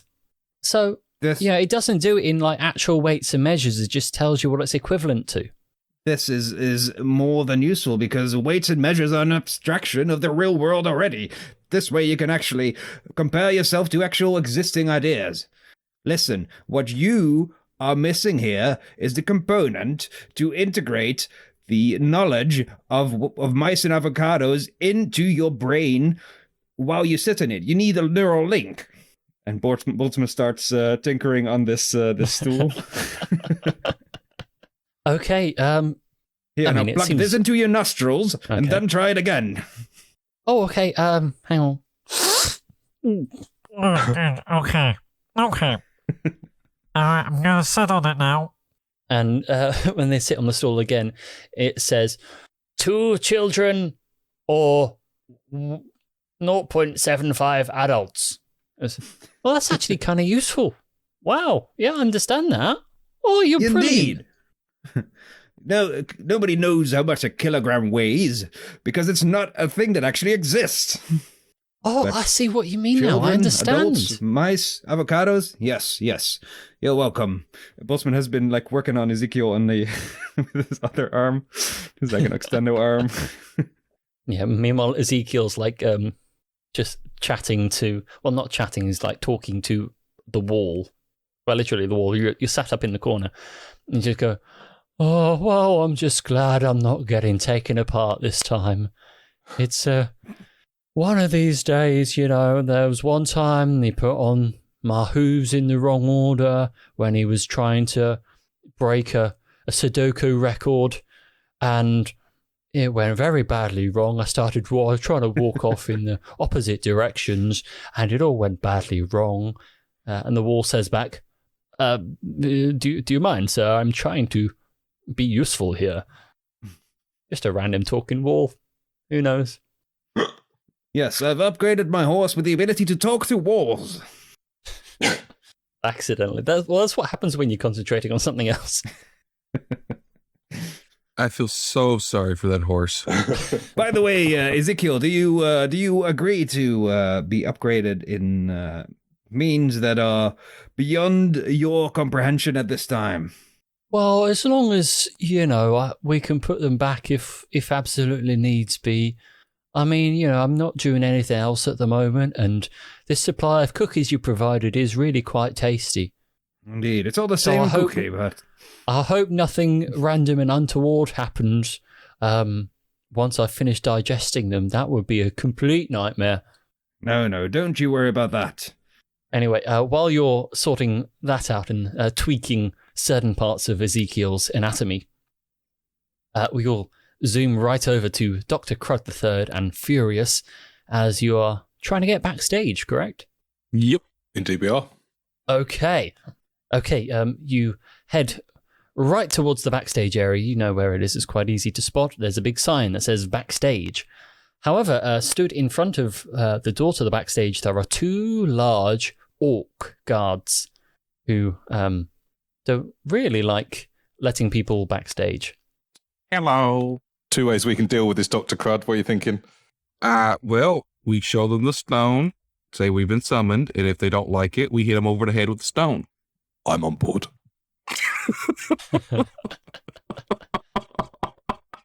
So yeah, we walk right up to them. We have been summoned by the caviars. See, stone.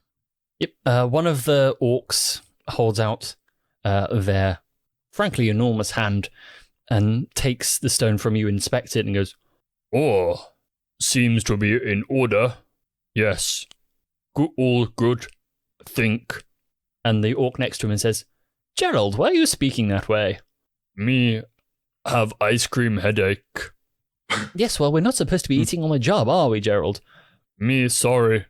Is long shift." "It's quite all right. I won't tell anyone, but let's let these nice people pass, shall we? It seems to be rather important that we let them through, and we wouldn't want to let Sir and Madam Caviar wait longer than they need to, correct?" "Okay. Me need go lie down for a bit." I can help you with that. I could install a ice cream brain drain if you so wish. What that?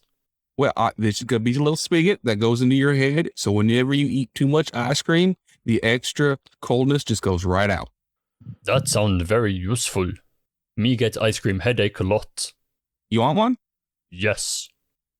Dr. Crud will pull out of his bag a copper pipe, take out a hammer, and just go to town. Okay, Crud, roll me a medicine check. Oh, I was hoping you'd ask. Okay, 17 plus 16 is 30, whatever. 33. Yeah. Okay, you expertly, as if you've done this 100 times before, hammer a little copper pipe into this orc's skull. It's quite a thick skull, but you managed to do it.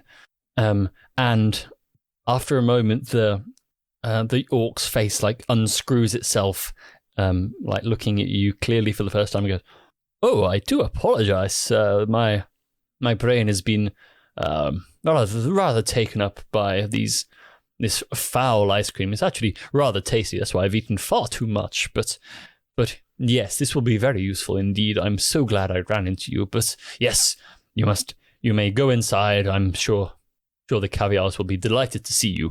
And they open the door to let you in. Thank you very much. While this has been going on, Furious Johnson has run off to the food hall and has come back with a wheelbarrow full of ice cream and a shovel, and says to Dr. Crud III, "You better be thinking you're doing that to me as well, by the way. I've got some ice cream to be eaten." Oh, absolutely. I will be happy to do that for you. Awesome. Okay, get that medicine check again. If it's a 1, you kill your friend. I know, but I have advantage on any medicine check, so that helps. You get 2 1s. Yeah, no. That's a 12 and an 18, so I'm going to take the 18 plus 16. That's even better than I did hit the orcs. You improve as you go, don't you? Yeah. So yeah, Furious, you now have this ice cream headache defensive device installed in your head.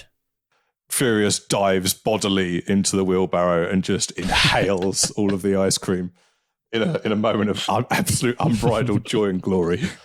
Just out of interest, Furious, which flavour did you go for? Mint choc chip every time. Oh, is that right? Interesting. Dr. Crud will grab the wheelbarrow, just wheel him in to the backstage. all you can see is two hobnail boots and one hand sticking out the side of this mountain of ice cream. There's no actual sign of a dwarf beyond that. Okay, you walk into the backstage area. It's fairly small. There is a table, there's a couple of chairs and a sofa. You can see the back of Stanwy's head as he appears to be like doing some writing and some like mental arithmetic. However, Charwig looks up as you enter, and she says, "What are you doing in here? We didn't ask for any guests at the autograph sessions until later." And the voice from the chair, Stanwy, says, Nonsense, Charwig. I always have time for my fans."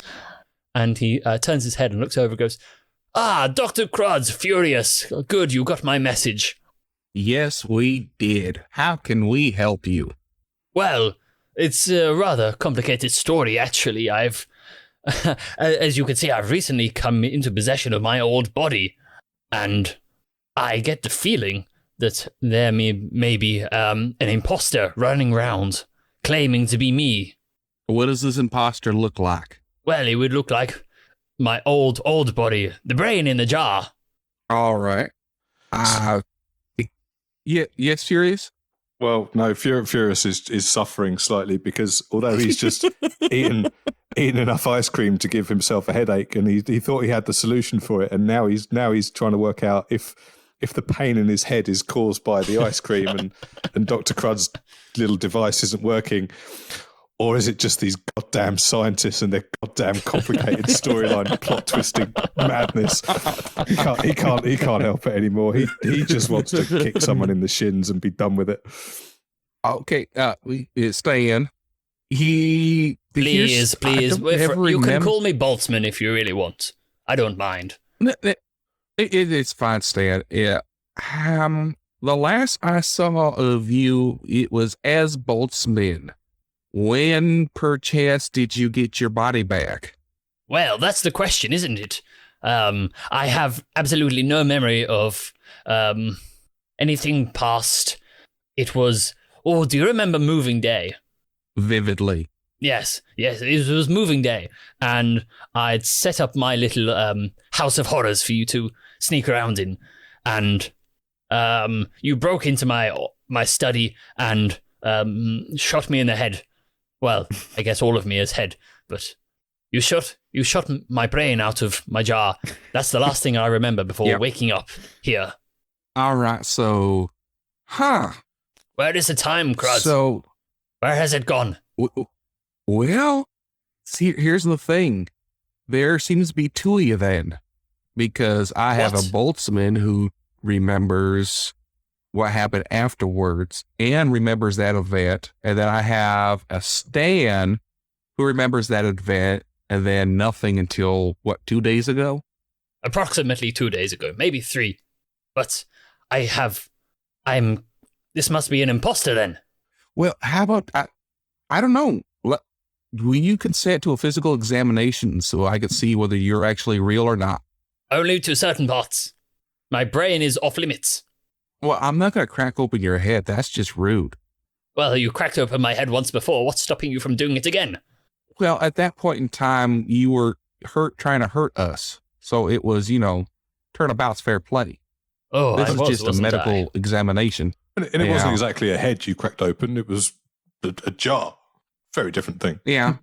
Well, Dr. Crud here has taken the Hippocratic Oath. He would never damage an actual human, damage. He would never deliberately damage an actual human skull. Well, what is a skull but a jar made of bone? Look, I will not crack open your head, but let's do a physical examination. See if maybe you're just a shapeshifter or a clone or something. Maybe, you're just bullshitting us. My good sir, I am certain I am not a shapeshifter. Well, I know what shapeshifter parts look like.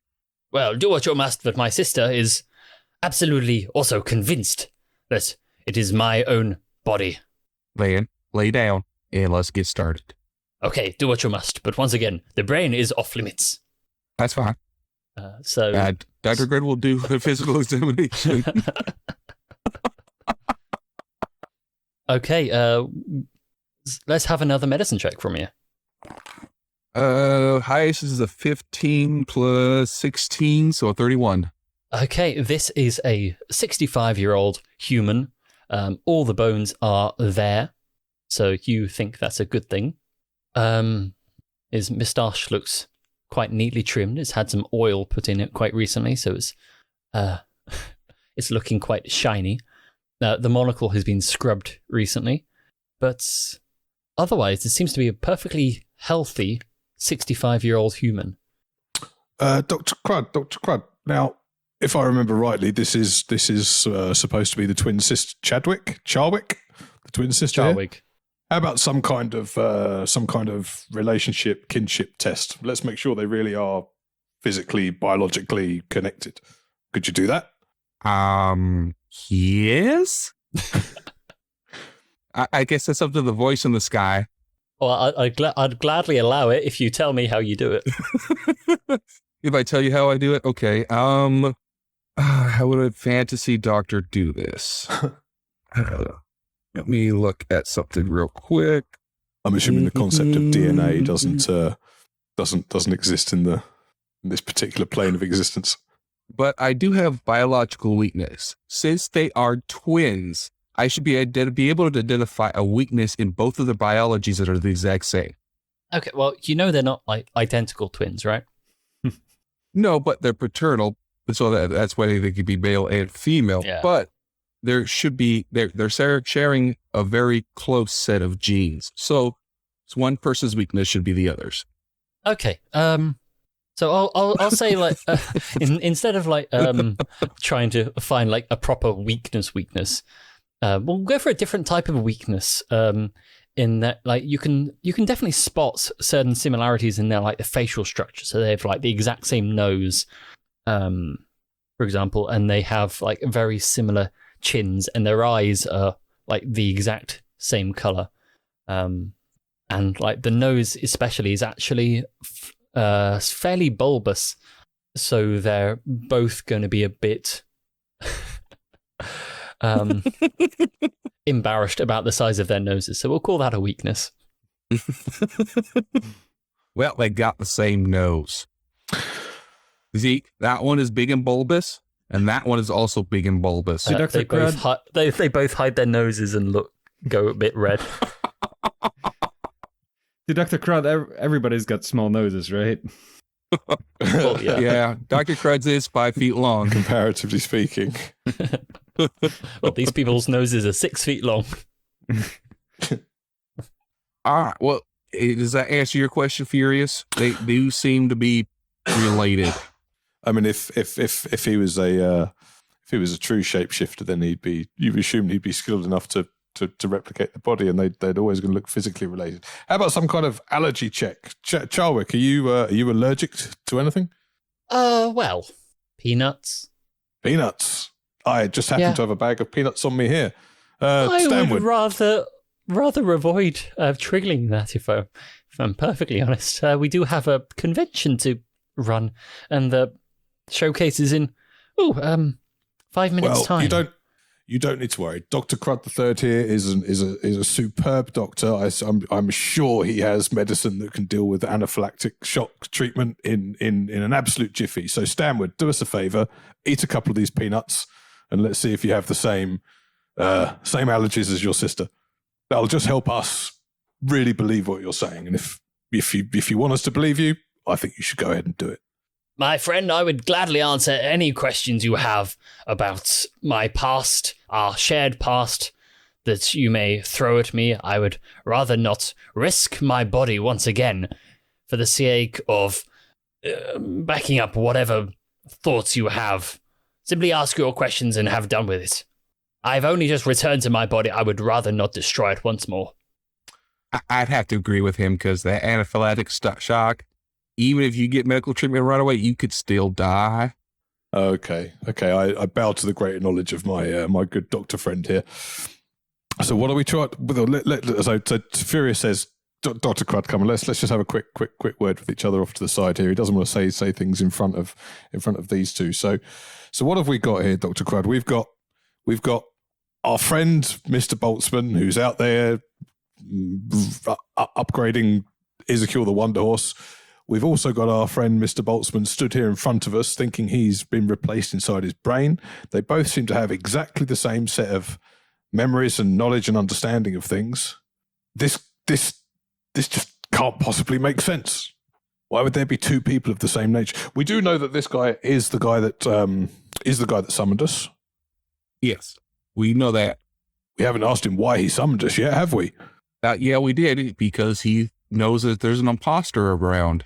The same thing that Boltzmann, well, let's just say Boltzmann, okay, Boltzmann and Boltzmann is confusing. We have Boltzmann and we have Al, or Stan. We have Stan and we have Boltzmann.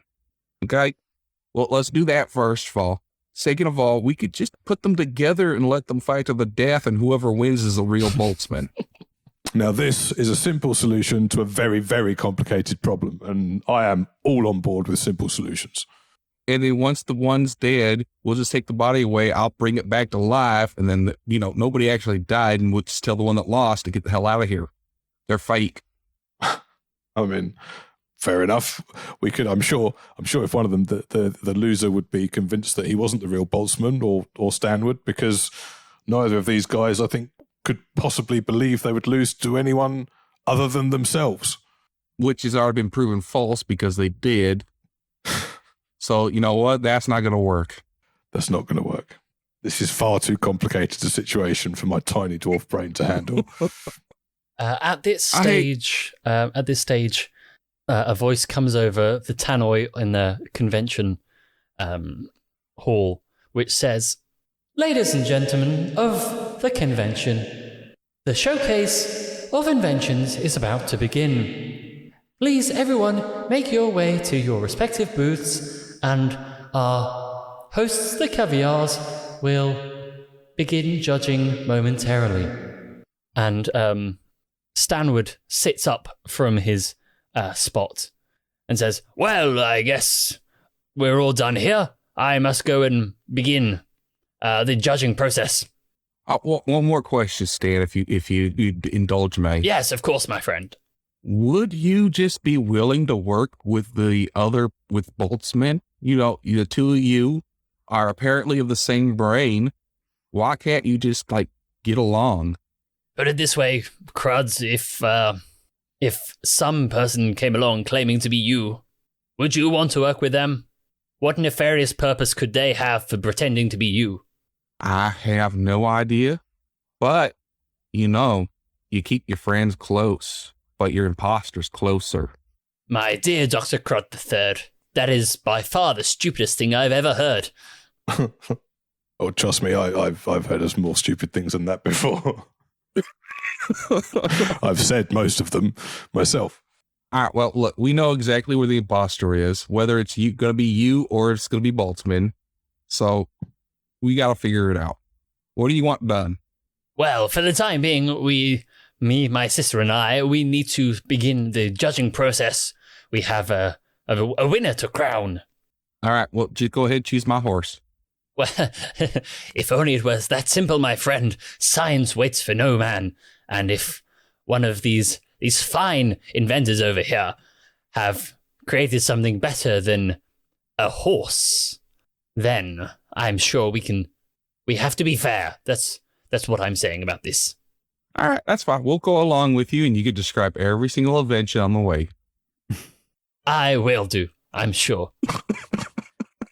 In your head, the telepathic bond activates, and you hear Boltzmann ask, "Well, gentlemen, how's it going?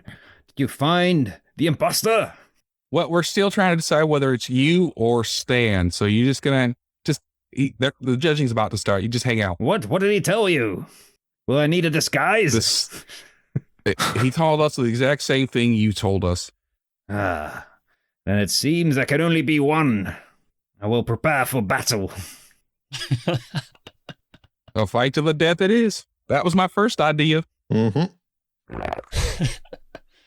Okay, we will see how all this pans out in the third part of this episode of the Fire Breathing Kittens podcast. We've all had quite a lot to think of, and I need to go and get some water. I'm not sure how Boltzmann talks like that all the time. It is tiring.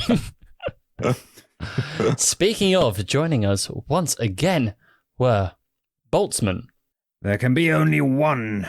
And whether it's me or that other Boltzmann, I suppose, decides which the true one is. And Furious Johnson. Oh, I'd take ice cream brain freeze over this situation every single time. And Dr. Crud III. Bets are now open for Stan versus Boltzmann. Taking all bets. 50-1. We will see you in a moment. Can you think of someone who might enjoy this podcast? Please share it with them. Is their birthday coming up? A special anniversary? Would you like us to wish them a happy day on your behalf? You can arrange for us to read your shout out on air at firebreathingkittenspodcast.com through our partnership with the website Buy Me a Coffee. Do you enjoy reading books? You can find paperbacks and ebooks based on our adventures on Amazon.com in the bookstore, Fire Breathing Kittens, that part's all one word, podcast. The authors do a great job of adapting the stories into fun novels. We also have official merchandise on Redbubble.com. Imagine owning a notepad with the Fire Breathing Kitten logo on the front, or a t-shirt with one of your favorite characters. And lastly, I'd like to take a moment to sincerely thank all of you. We don't pay to advertise this show, so the only way we can grow is through the support of listeners like you. Thank you. Okay, coolio. Okay, let's get rolling. Third quarter. No, that's a different thing. Third. Why does no one play any sports in thirds? It'd be so much better. Because it's weird. It's not divisible by 2. Would be more dramatic, the 3 acts. Yeah, 3 acts. It's more dramatic. Beginning and middle and end. Perfect. Yeah. Okay. Because second act would always end badly, and then they can Like Get every back good on top in trilogy. the third. Yeah. Yeah, it's a power in 3 that sports doesn't seem to get. Welcome back to the third and final part of this episode of the Fire Breathing Kittens podcast. Thank you for sticking with us. We are in a bit of a sticky situation, but who's in this sticky, slippery situation? Why, it's Furious Johnson. Aye, it is pretty sticky, but I'm feeling pretty slippery. I think we'll find a way to slip ourselves right through this one somehow. I should hope so. Also, along for the ride, we have Dr. Crud the Third. Bets are now closed. I repeat, bets are now closed. And we have Stanwood Caviar. Oh, wait, sorry. Boltzmann. Boltzmann, the one true Boltzmann and the only Boltzmann there is. As far as you know. Anyway, Boltzmann, would you mind just giving us a quick recap of the second third of this wily, zany adventure? Indeed, we arrived at SatCon, a technological marvel of a convention where all the inventors, artificers, and wizards get to showcase their newest work. And there we saw my sister Charwick Caviar get up on stage along with my old buddy. And after some quick deliberation between the three of us, we agreed that I, Boltzmann, would go and attend to a stand to present Ezekiel, the horse of infinite power, to the jury of this competition, because it's important to win no matter what you're doing. And at the same time, Dr. Crud III and Furious Johnson went to seek out my original buddy, since apparently it was he who had summoned them. And now I, Boltzmann, might not know this, but they know that this Stanwood Caviar has all the memories that I do, up until the events of Moving Day, where my brain was surgically removed from its jar, and has asked them to seek out the imposter, which could only be me. Now, we will see what happens in this last third. It's all very dramatic, isn't it? Yes, we will pick up as the showcase of inventions is about to begin. So what's going on, Boltzmann, with everyone else is they'll pick up their adventures. Some are wheeling like carts with their big heavy machineries on. Some have just picked up tiny little boxes with like whirring mechanisms, and they're all making their way towards the front where the stage is, and they're all just queuing up patiently, and some of the event personnel have set up like a small judges table where you will see from a distance your sister and that imposter make their way over to sit behind the desk, and also next to them, walking out from backstage, you see your dear friends or accomplices or lackeys. You may know them as Furious and Dr. Crud. And yeah, everyone is starting to make their way over. How far away are they? Let's see, the room itself, let's call it 50 meters. So transfer that into 150 feet. Okay. Boltzmann at this point, it seems... Yeah, I think he will, just for the sake of it, cast a disguise self spell to make sure he doesn't look like his usual self, to at least possibly get an element of surprise. So right now he's looking like a barrel-chested dwarf in a wheelchair with broad shoulders and long arms. Grease or no grease? Yes, a quite greasy dwarf that leaves a bit of a trail. And he is also, as the other side of the coin, going to cast True Seeing as a 6th level spell.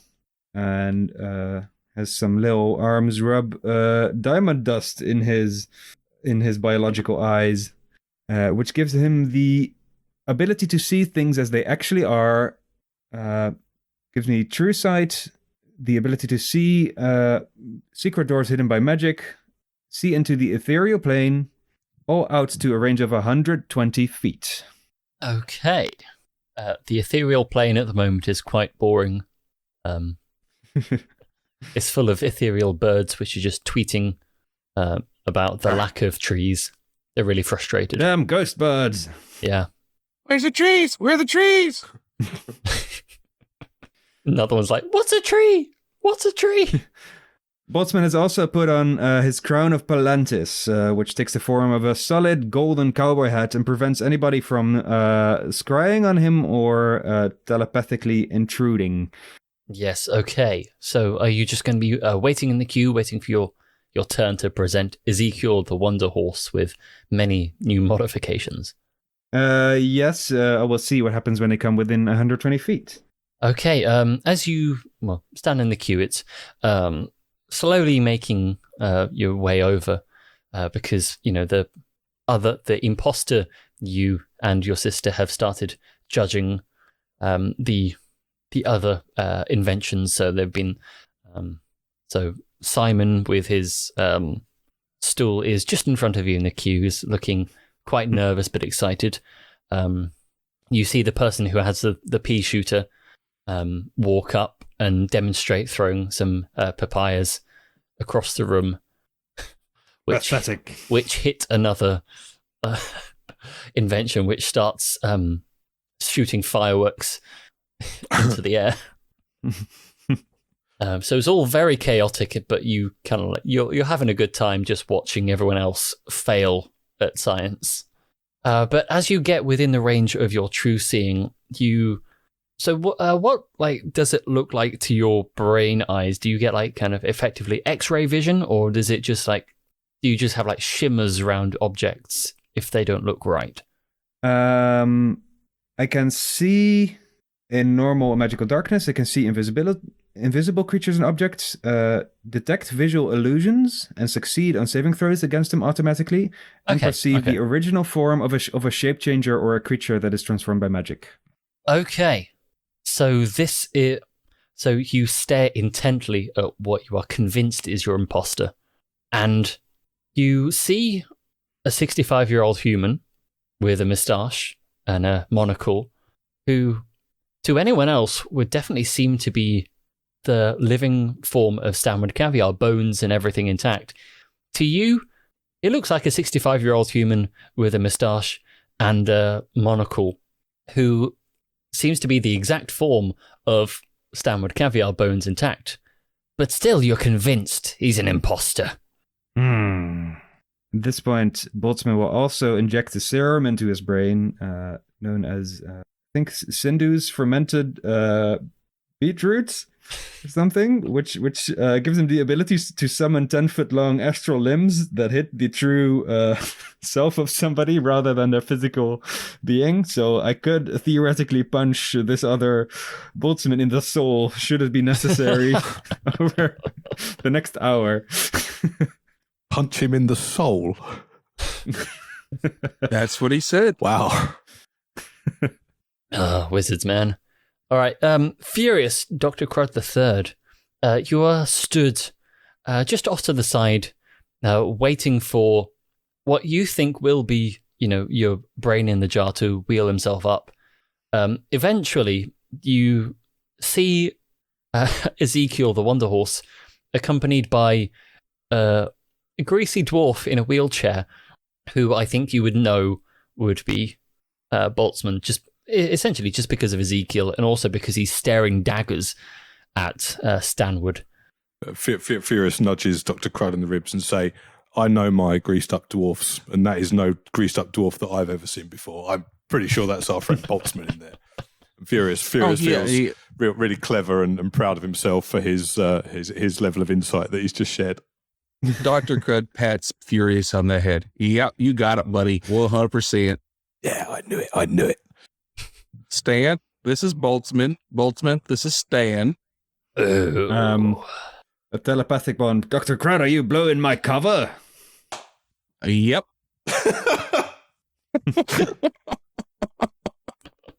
Very well. So, you're this imposter who's... Boltzmann drops the illusion. Yes, you're the imposter who's come to unfurl your nefarious scheme. Or you could be the imposter unfurling your nefarious scheme. Indeed. There's one way to rule this out. I will cast Dispel Magic on this other Boltzmann. See if that does anything. If I'm allowed to, or should we roll initiative before any of that happens? No, I'll allow you to get off a Dispel Magic. Before throwing down. Yeah. We'll do it like the effective gauntlet slap. So you cast Dispel Magic and the spell washes over him and he remains unchanged but stands up. He goes, "You dare disrespect my honor, sir." Disrespect your honor. I just proved your authenticity. If you were a true Boltzmann, you would do the same to me so I can prove mine. Well, I would gladly do so. And he casts Dispel Magic on you. Now the question is, okay, let me just double check Dispel Magic, because you have to specify one effect, right? I think you can put it on a person, and all the spells that are in effect on them will... you can make a check for all of them, which means you could make a check for both the True Sight and for the telepathic link that I have up. Yeah. Does your golden cowboy hat not negate any of that Dispel Magic? Not that, no. Okay. All right. So DC 10 plus the spell's level. Okay. Spellcasting ability. Just looking at Boltzmann's spellcasting ability. Okay. You've got a plus insane. Plus insane plus proficiency. So you got a plus 16, I want to say, to... I don't think you get proficiency to this, to just an intelligence check, but it's still a plus 10. Yeah. So, yeah, that'll do. I rolled actually 2 10s. So your telepathic links just get cut off. You stop hearing everyone. And what was the other thing? True Sight. And your True Sight goes, but you don't really notice any difference apart from a lack of strain on your magical functions. So Stan would say... Well. I was about to say the same thing. You have magical potential after all. But the question is it as great as the magic of the true Boltzmann?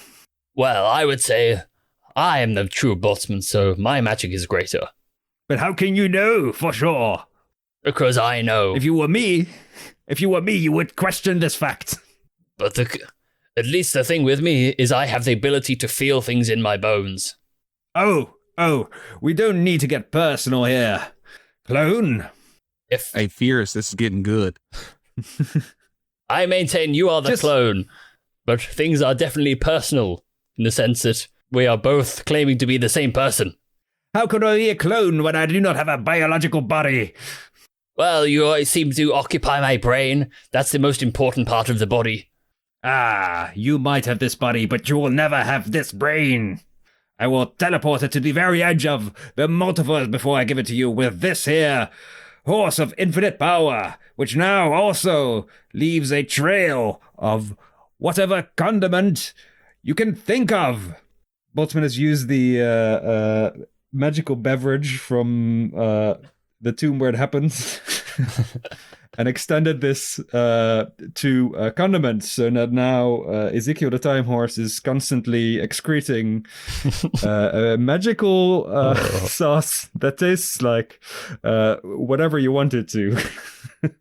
And leaves a trail of that whenever he jumps into another dimension. Poor horse. Well, sir, it appears we are at an ideological and magical impasse. I maintain I am the true Boltzmann. If you, an imposter, claim otherwise, then there are certain ways to go about it. Indeed. I suppose there's many ways this situation could have come about, many of which we have ruled out by dispelling each other and seeing through illusions. It might be the work of a god, but it might also be a clone whose memories were implanted by somebody very close to me. The question is, who had access to my brain when it was out of my jaw? Yo. Dr. Crud III, what do you know of this happenstance? I would be most interested to find out too. I put your brain outside because you were banned from the city for 1 day. So technically, everybody had access. Furious is still challenged by the complexity of this situation. But he doesn't like the look of Boltzmann's sister. He hasn't ever liked the look of Boltzmann's sister. Something just smells fishy about this woman. What, Boltzmann, can you do your true sight thing? Have you checked your sister? Have you done any kind of check on her at all? It's worked on everybody within 120 feet radius, so I did see her while it was active. DM, was there anything we should have been aware of? No. To Boltzmann, she looked like his sister. I mean, a bit older than he remembers, but he has been gone 2 years. How is the crowd reacting to this turn of events? I would say the people who have already been judged, they're standing behind Crud and Furious, mostly just taking bets from Crud. About, how this is going to play out. The ones behind you in the line, Boltzmann, are getting quite impatient. So there are a couple of shouts of, get on with it! All right, well, there's one way to find out whether your brain is truly my brain. Because it was mutated by phase spider eggs and glows blue. Let's crack open that skull, shall we? And see who here has been mutated. I think not, sir. My brain is sacrosanct. Sacre what? My brain is the most important thing in this universe, and I would not have it touched by the likes of some imposter. The imposter wouldn't be touching it. It would be the doctor. Crud, I trust you. We've been on so many adventures together. However, my brain is too important to me, and you have already taken it out once. Yeah, but, you deserve that. Something is going on with this Boltzmann's brain. Or is it the thing that's going on with your Boltzmann's brain? Can you honestly say the words you've just spouted about spider eggs are the words of a sane being? Oh, so you do not remember the fate spider eggs? Oh, I remember them. I just think there's something wrong with yours.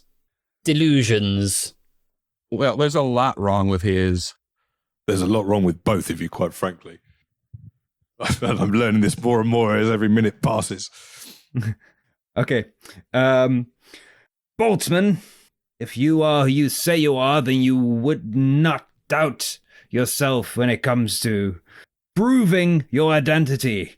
And that means you would volunteer for brain surgery so that we may inspect your brain and see whether it is indeed yours. And mine. And I will cast a suggestion with that. The wisdom save. Okay, hang on. Let me just... He was very adamant that I did not touch his brain earlier. So He was. Stanwood is going to cast Counterspell. I will counterspell's counterspell. They mirror each other's movements. What level is he going to cast it at? What level is he going to cast it at? Well, let's go for 7th level. 7th level, okay. I will cast it at regular 3rd level. I rolled a 17 plus 10 is 27 to beat his counterspell. Which means he's now subject to the suggestion of having to prove... his true identity. It's still subject to the wisdom saving throw, correct? Yes, exactly. Which is a DC 24. Okay, well, never mind. Oh, Jesus. Dr. Crud pulls out his bone saw. So am I doing this or what? Just have a quick look-see, Dr. Crud, and then we can sew him right back up. Stan, is that okay with you?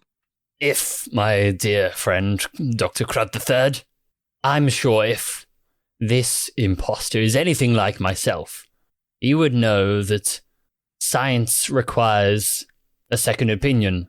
And so if I am to go on the operating table, then he too must consent to go under. All right, but you do realize we could see his brain right through that little fish tank.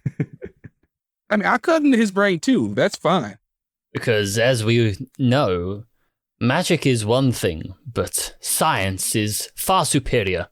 So the science will get to the bottom of this, I'm sure. But my counterpart must agree to come under with me, so we can get to the bottom of this. All right, I will agree to this so that we can clinically ascertain the superiority of my brain over yours. Or mine over yours. Or mine over yours. Or mine over yours. Dr. Crud sedates them both. Thank you, Dr. Crud. I always liked you. Meanwhile, the people behind Boltzmann in the queue are like, what happens now? Well, now I'm going to cut into both the brains and compare them. And everybody's going to either have to pay me 50 gold per ticket to watch or get the hell out. Furious rummages around in his pockets for 50 gold because he's definitely staying to watch this. Furious, you're my nurse. You're exempt. Oh, good. Okay, thank you. Furious doesn't have any money in his pockets anyway. He doesn't really have that. His pockets are a bit limited. Charwig pipes up at this point and says, I mean, if you must, but does it have to be here? I mean, looks around, it's a disused railway station. Do we not have anything slightly more clinical available to us? Yep, I have a full hospital right in my wagon. Well, that is serendipitous indeed. I'm sure whatever's going on with these two, we would gladly investigate ourselves. Let me just call over our manservant to get Stanwood's body moved. Oh, it's fine. Hey, Ezekiel, go get my carriage. Bring it over here, please. On my way.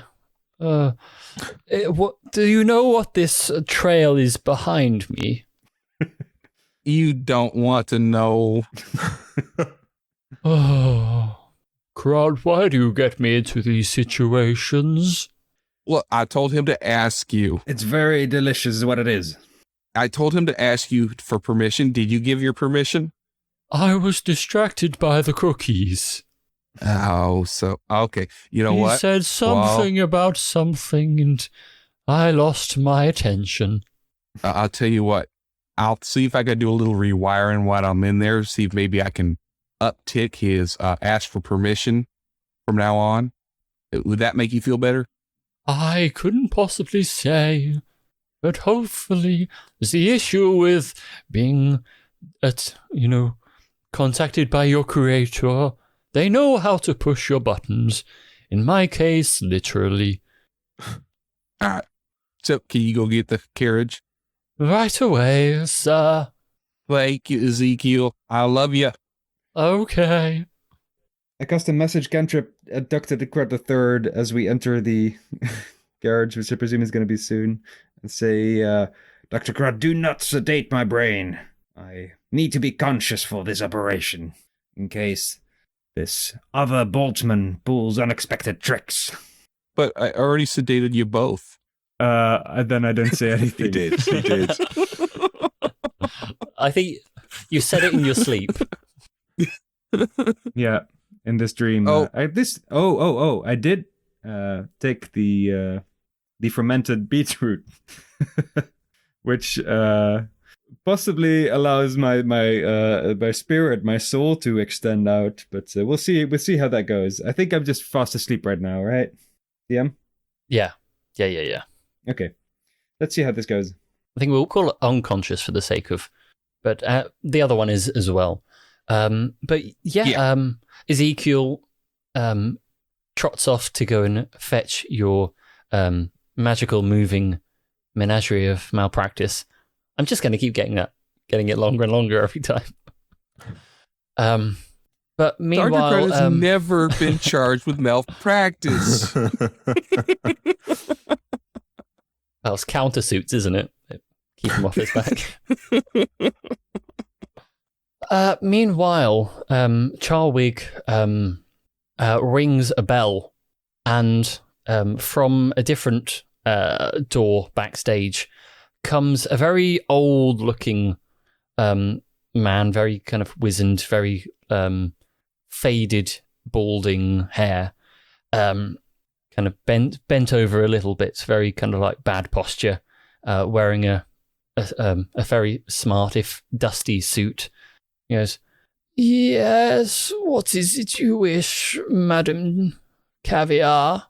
She says, "Langley, would you mind awfully? We have a small situation. My brother and this brain have somehow agreed to be sedated and their brains inspected. It's a bit of a strange situation, but would you mind dragging or taking my brother into this? Here it is. This carriage. I believe this elephant man has got some sort of field hospital in there." And he says, "Right away, madam. Oh, my back. Oh." Starts trying to drag the unconscious form of Stanwood towards the carriage. Kind of go, oh, my spine. Oh. Dr. Crud gives him an injection right in the spine with painkiller. Oh. I haven't felt this way in 40 years. Oh, I feel like I could take on the world. They'll say, "Langley," they'll say, "You look like a new man." Enjoy.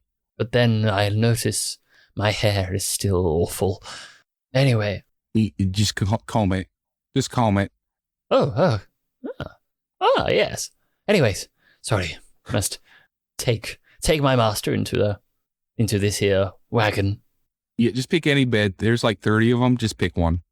Okay, yeah. He puts Stanwood in one of the beds, and Boltzmann gets placed in the next bed along.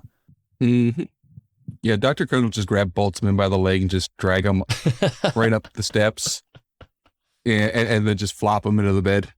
Furious Johnson comes out of the back washroom in full nurse's outfit, including stockings, suspenders, PVC skirt, and one of those little dinky hats, and says to Dr. Crud III, "Dr. Crud, I think you need to increase the range of your uniforms you have back here. These are clearly not designed or built for the dwarven types." Yeah, usually I don't have dwarves as nurses. As a matter of fact, you are my very first nurse, so I didn't know what to stock back there. I mean, I think I look particularly fetching, but it's not what I would typically wear. You look beautiful in pink. Furious Johnson does a coquettish little curtsy. Why, thank you. All right, yeah, you want to go see if there's anybody at the door that's wanting to pay 50 gold to get in here? I will do that. That's a job for Furious.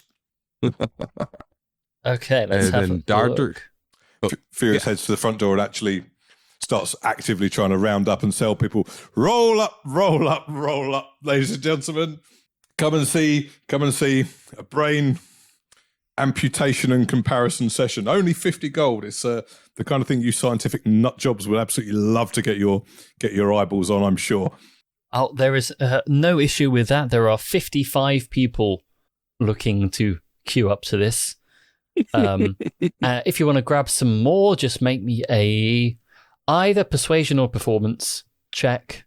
Let me see. Persuasion or performance? I mean, as a monk, each. there's probably not a lot on. Yeah, 3. It's No, pretty, I pretty solid. I have level 16 character. Oh, I went all in on the charisma. Okay, well, that's an 11.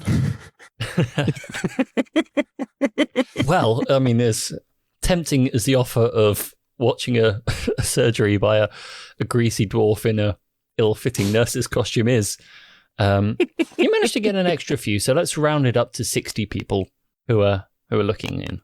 Furious Johnson manages to uncover the 3 slightly deranged pervert scientists that are in the crowd that really enjoy seeing a dwarf dressed up in in a kinky there's a nurse's certain outfit. type. Yeah, they're there There's for always you, a not few. for the There's surgery. always a few. Yeah, you get a couple of sending stone numbers. Okay, Dr. Crud, you have... Are we ready for this? I think we're ready for this. You have one Stanwood caviar on operating table. You have one Boltzmann on another. How does this work? Well, first thing Dr. Crud's going to do is he's going to open up the fish tank, take out Boltzmann, and put Boltzmann on a scale.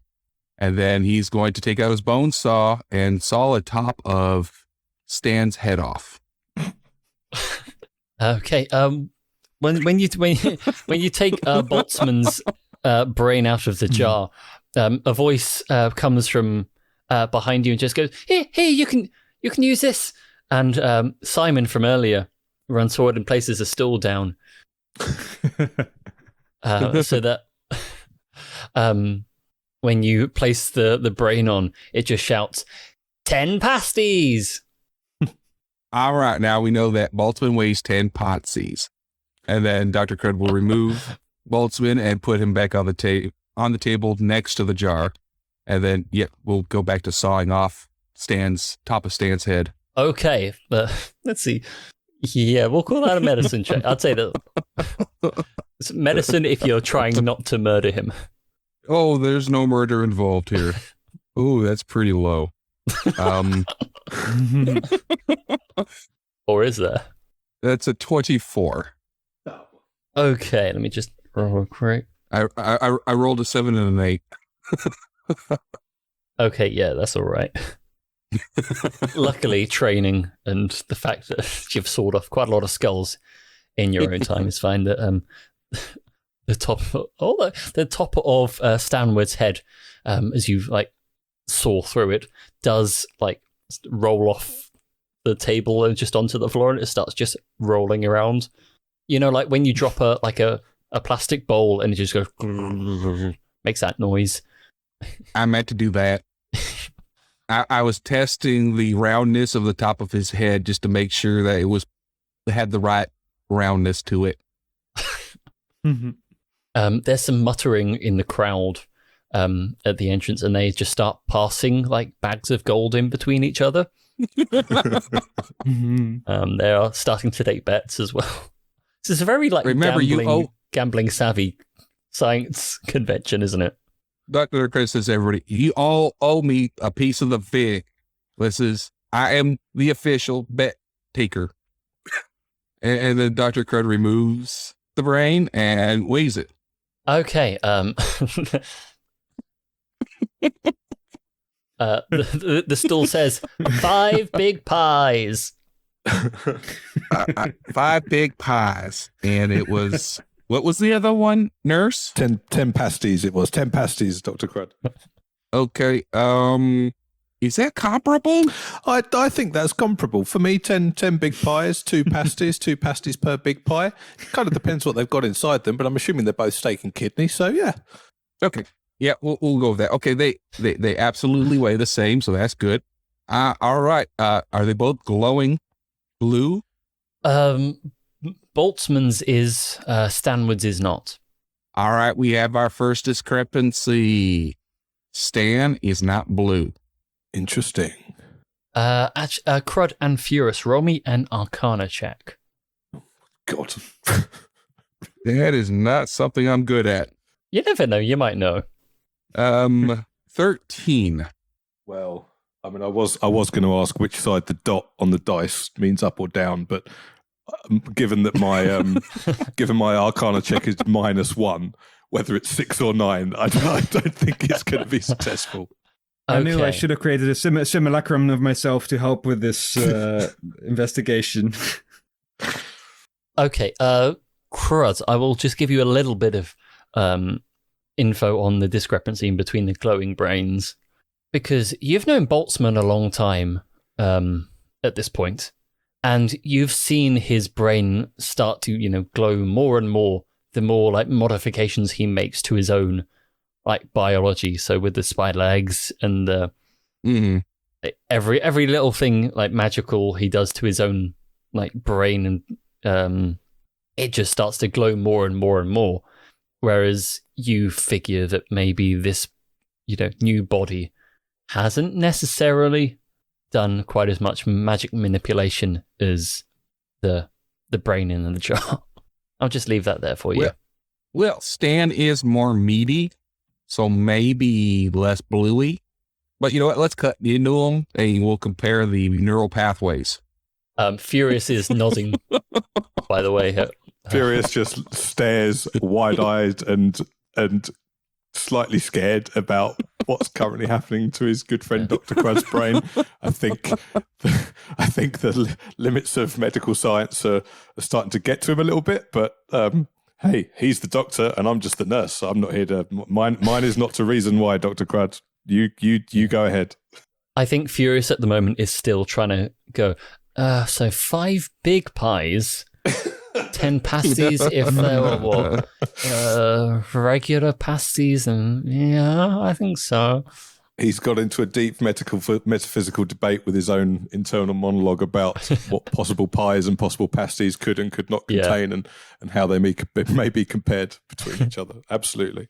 By the by, just out of everything, for those listeners who may not know what a pasty is, Furious, how would you describe a pasty? Well, so a pasty was something that back in the day Cornish miners developed so they could carry their own packed lunch down into the coal mines without having to actually cook or do anything. And interestingly enough, the original Cornish pasty was used to be split into 2 halves, one savoury half and one sweet half. So the miners could have both a main course and a dessert when they were down there.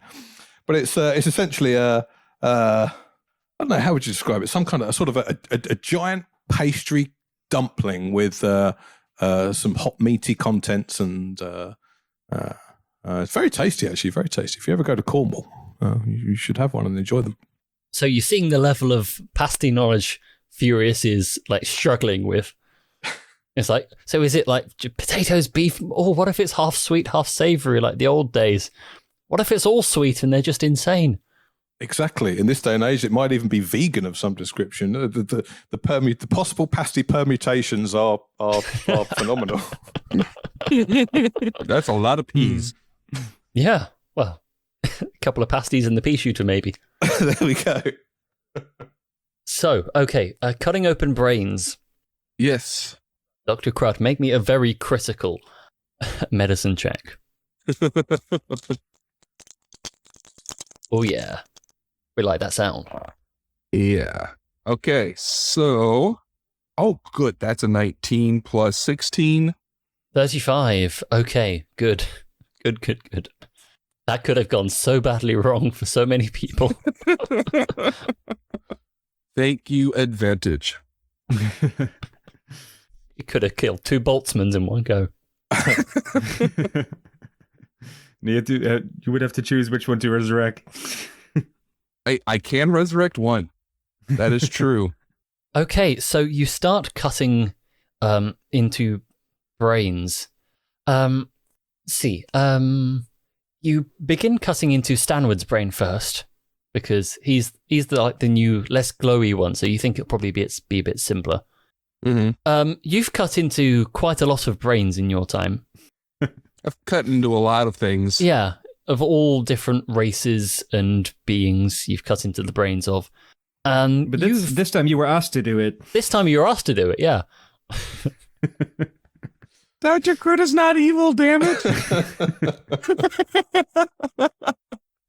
This brain, as best you can tell, is definitely a very complex brain. There's a lot of grey matter in there. However, one thing you do notice as you make your way past the different layers of cerebral gunk. I love that we went with this solution to the problem.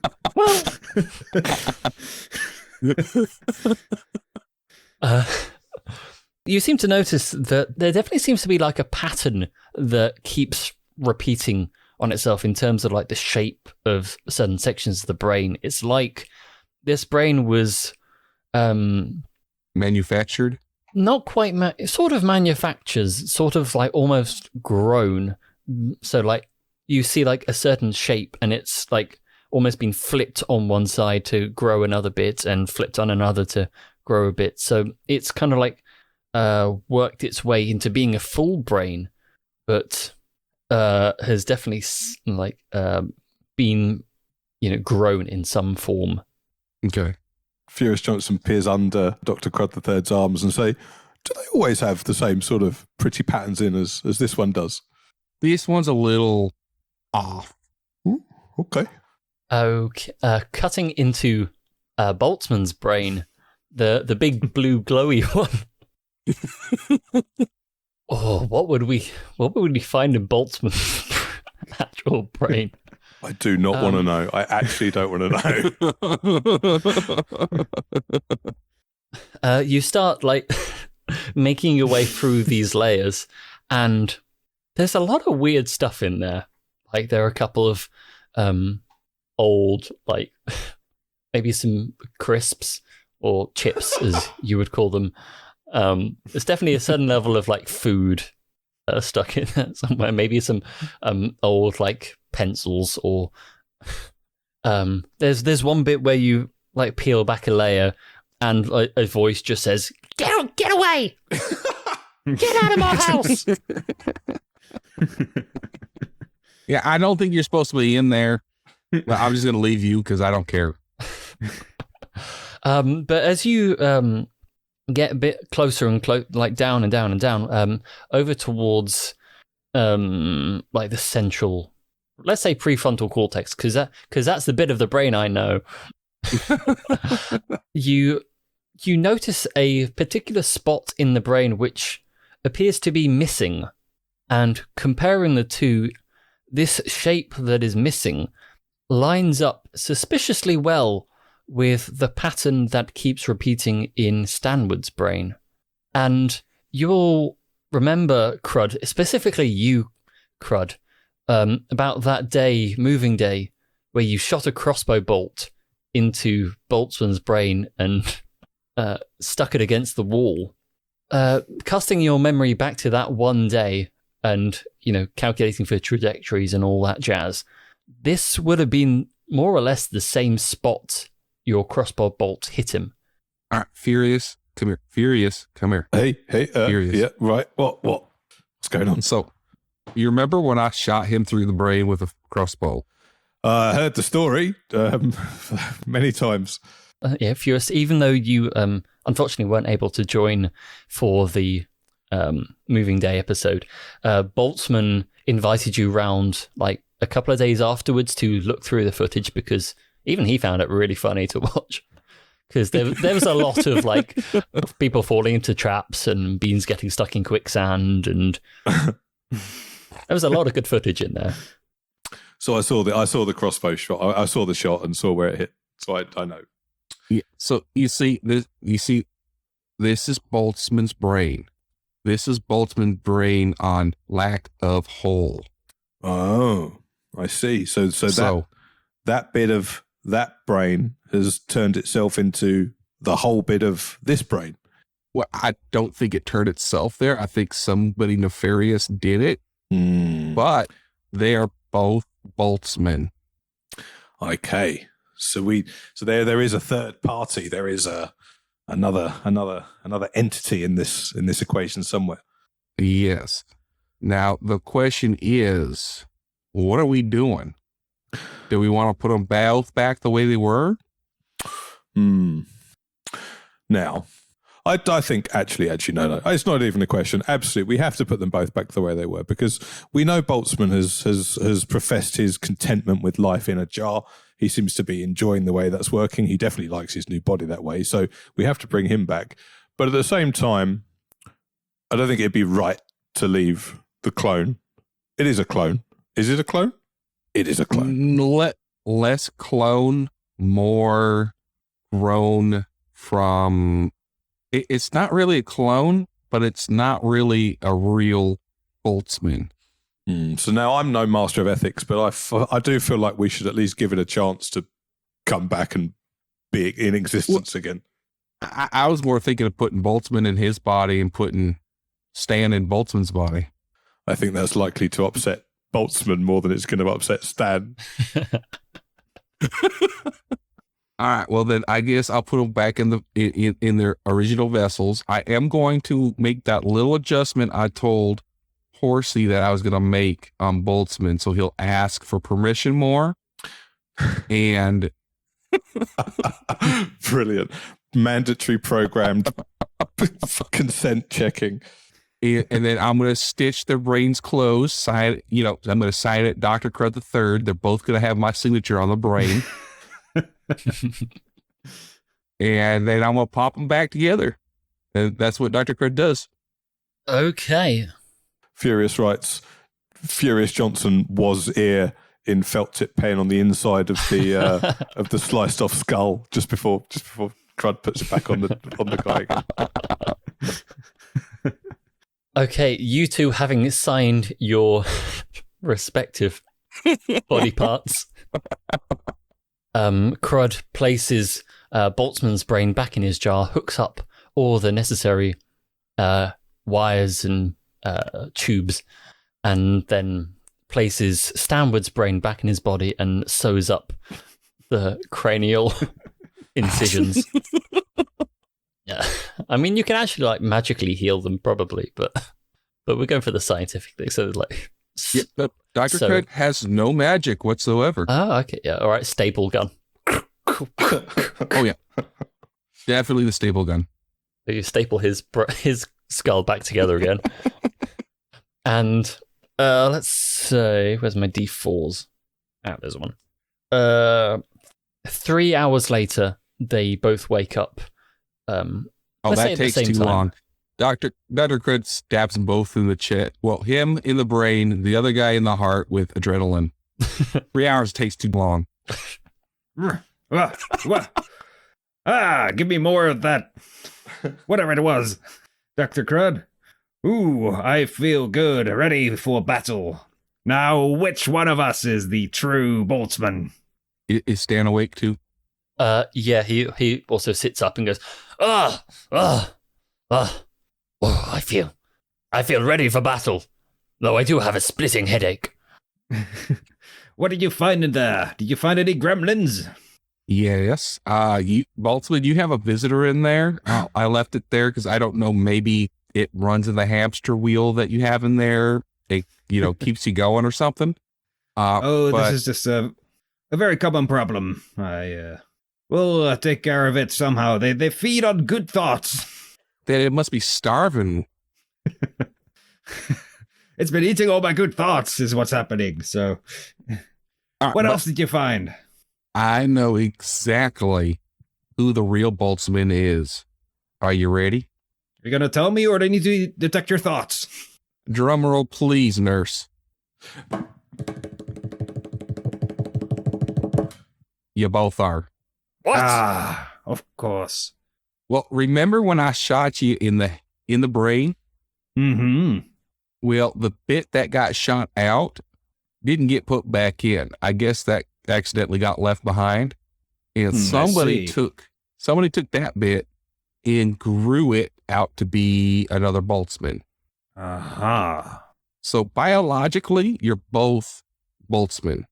The physical components of the clone spell is at least 1 cubic inch of flesh. I was thinking of cloning a new body for myself, but I could not decide which cubic inch of flesh to remove from my brain, but it seems that somebody else has decided for me. You're welcome. I turn toward the other Boltzmann and I say, the question remains, who did the cloning and why? A voice calls from the shadows. He goes, that would be me. And out of a dark corner steps Mr. Langley, your stalwart robot butler monkey.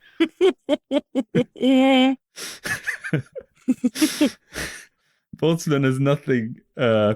He's always very quick to react, but now he is just standing there with no reaction except a very slow swivel of his brain tank tube toward Mr. Langley in total shock. Mr. Langley? Yes, it's true, Master. It's not a nefarious thing. Not in the slightest. For many months now, I've been worried about your mental well-being. All this magical manipulation of your own brain chemistry, adding the extra limbs. I was perfectly content before working with you beforehand, but all this extra magic seems to have driven you mad. And I've driven me mad? I am more powerful and greater than I've ever been before. My intelligence rivals that of any god in existence. You were outsmarted by a monkey. I would rethink that statement. That's a particularly smart monkey, though, to be fair to Mr. Langley. Yeah. It was merely an act of... I saw an opportunity and I took it. Once the good doctor here shot your brain out, I saw an opportunity to restore you to your old body and revert your brain to an unaltered form, the way it really should be. Because can't you see what you've done to your own brain is absolutely horrifying? I'm still processing the fact that you can speak. You've been able to this whole time. Well, you so infrequently pause for breath. I didn't want to interrupt. But I must say it was actually a joint effort with myself and my counterpart here. And he gestures towards the human Langley. The original Mr. Langley? How could you have done this to me? Stanwood, what do you have to say about this? I'm as shocked as you are. But that night, someone tried to kill us. Somebody did indeed try to kill us. The human Some Langley. mysterious figure. The Turn to the human Mr. Langley. Yeah. The ancient butler. Yeah. The human Mr. Langley says, "Do you not remember, sirs, that attack? You ordered it yourself." What? Do you not remember? I must have erased my own memory.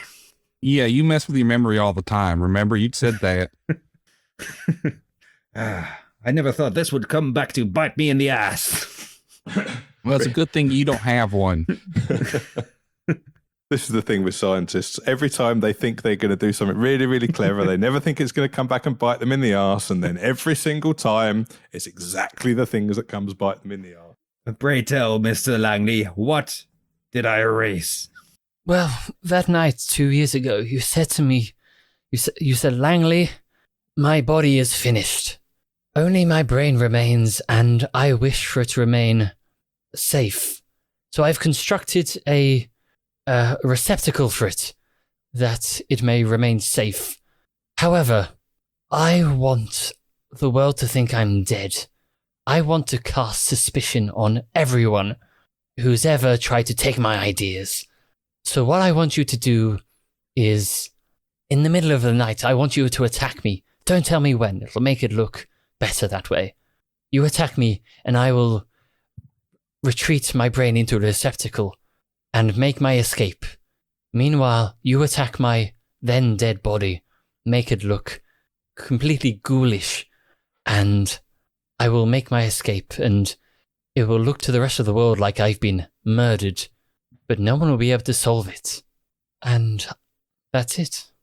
Boltzmann looks dejected. Is it true? Am I my own worst enemy? The robot Mr. Langley looks at you and goes, "You always were, sir." I could have told you that. Boltzmann looks like he's reflecting for the first time in a long time. Forever. Yes, the issue with the second Stanwood caviar, and he looks over towards the human version. That brain is, as you both well know, absolutely phenomenal, and it grew at a greater rate than either one of us could have possibly imagined.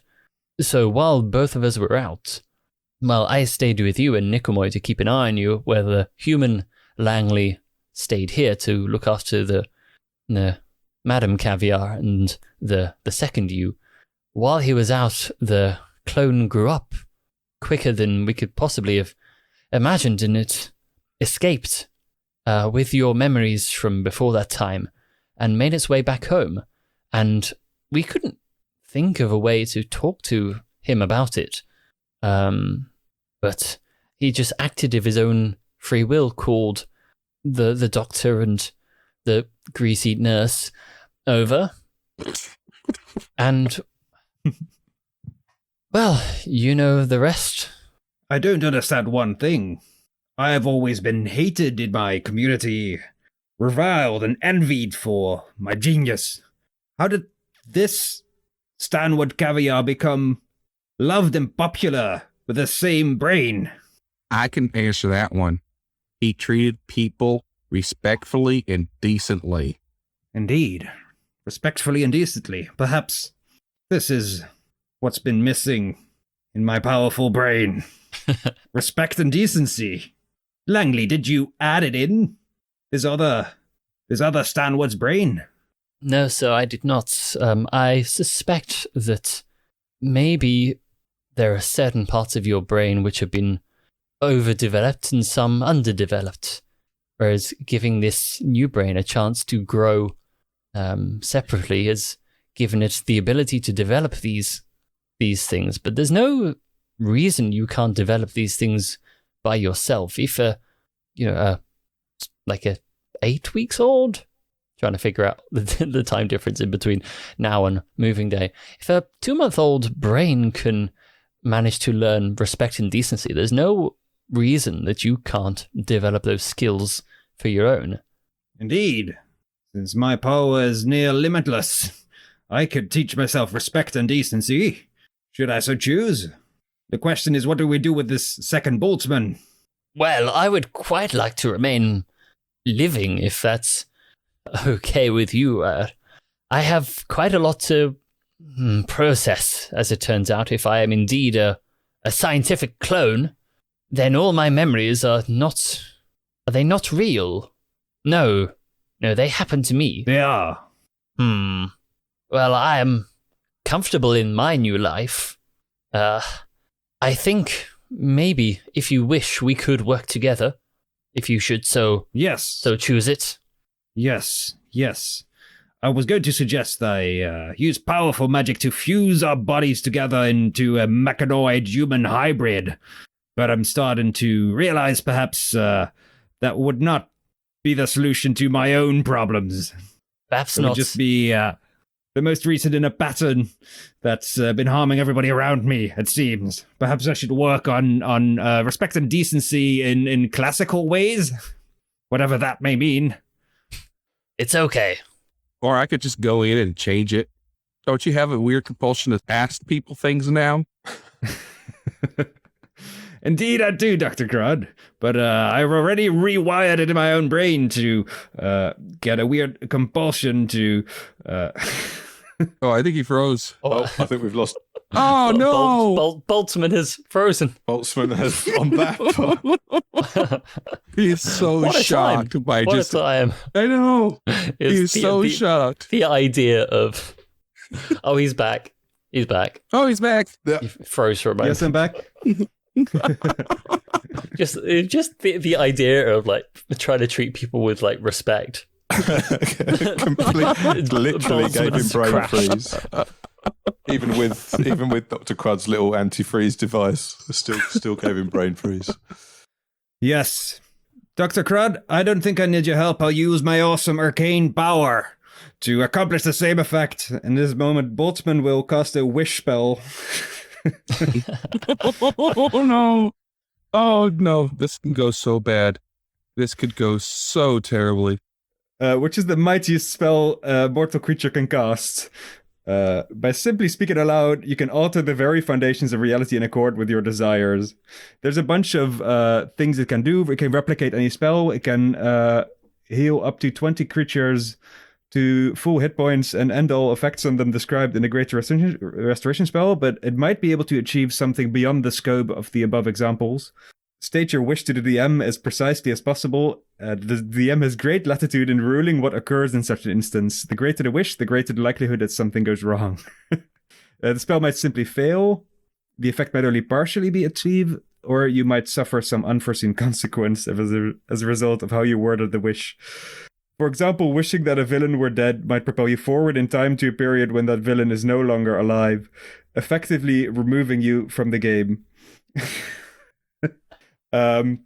I think what's going to happen is Boltzmann is going to prepare this wish to change his own mental and metaphysical makeup to include respect and decency.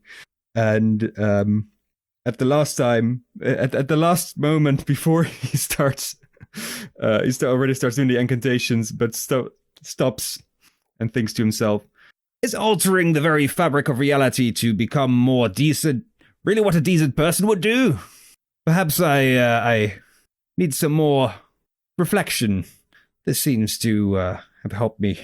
And he turns to Dr. Crud and Furious and says, I think that this new brain, having spent time with the fire-breathing kittens, has learned the lessons that I have learned, but perhaps taken to it more easily, because it's more young and flexible. But these ideas are present in my own brain, and despite how powerful and old it is, it might have become a little bit rigid. But there's no need for me to let that limit myself. If I want to be respectful and decent, I will try to do just that. And I would love for you to keep me in check should I falter in that regard, as you've done time and time again. So I would like to thank you for accompanying me here. Furious walks up to Mr. Boltzmann and pats him on the back of the jar a number of times and said, that's exactly what I think I wanted to hear from you, Mr. Boltzmann. That shows that you've learned respect and dignity in a better way than scientifically implanting it in your own brain. And I think we can all be happy and proud of the development we've seen in you this day. So you can trust in me, Mr. Boltzmann. You can always call me a friend, sir. And if all else fails, I'll just change the chemical makeup of your brain. It's fine. All right. Thank you for the offer, Dr. Crud. And Stanwood, if you ever want to do like a little brain exchange or something, just, you have my number. Well, I will.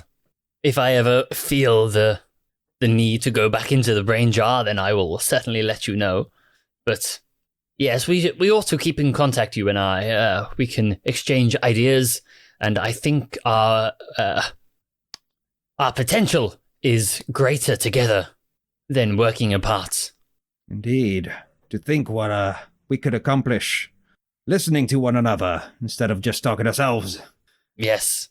Now, The person we can work best with is perhaps ourself, but if there is an external self, then maybe we can look at things from other perspectives. You know what they always say? we can keep ourselves in line. We can. You know what they say? 2 brains are better than 1. 2 brains are better than 1. And with that, I will shake Stanwood Caviar's hand, which is a very weird sensation. It's a weird sensation for him as well, but he shakes your hand back. And as everyone looks on, I think that is the perfect place to end this episode of the Fire Breathing Kittens podcast. Thank you, everyone, for listening. We've had quite a roller coaster of the last couple of hours. If you like what you've listened to, we have a lot more episodes for you to go back and listen to. And next week's episode is the finale of the 2021 season, so that will be quite the spectacle to listen to. But joining us this week for the final time, can you believe it? It's already been a year. We've had Furious Johnson. Cheers, everybody. It was a pleasure. Dr. Crud the Third. So with my brain surgery, does that mean I win the science contest? Yeah, sure, why not? Yay me. And Stanwood Caviar, best known to you and I as Boltzmann. I've got 2 brains now, and also respect for humanity. Oh, God, he's going to be even more insufferable. Bye. Dan, did you know that there's a toilet with built-in speakers so that you can listen to music while you take a dump? You know what, Lou? I did. Okay, well, did you know that there's a conspiracy theory that the Titanic was actually a different ship and was sunk for the insurance money? Yep. Fine. What about the fact that there's a world record for the most amount of toilet seats broken with a human head? And it's 46. The reason I know all this is because we discuss these and more in the first few episodes of our new podcast, Casting Views. Subscribe, download, and listen today, and you'll know too.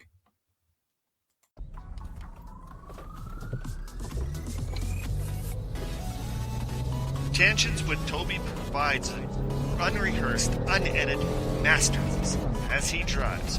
Without knowing his topic till actual time of recording, his skills of one-take recording makes him stand out. Driving in the southeast part of Saskatchewan, his show is unmatched. So let's tune in and see what his topic is on Tangents with Toby.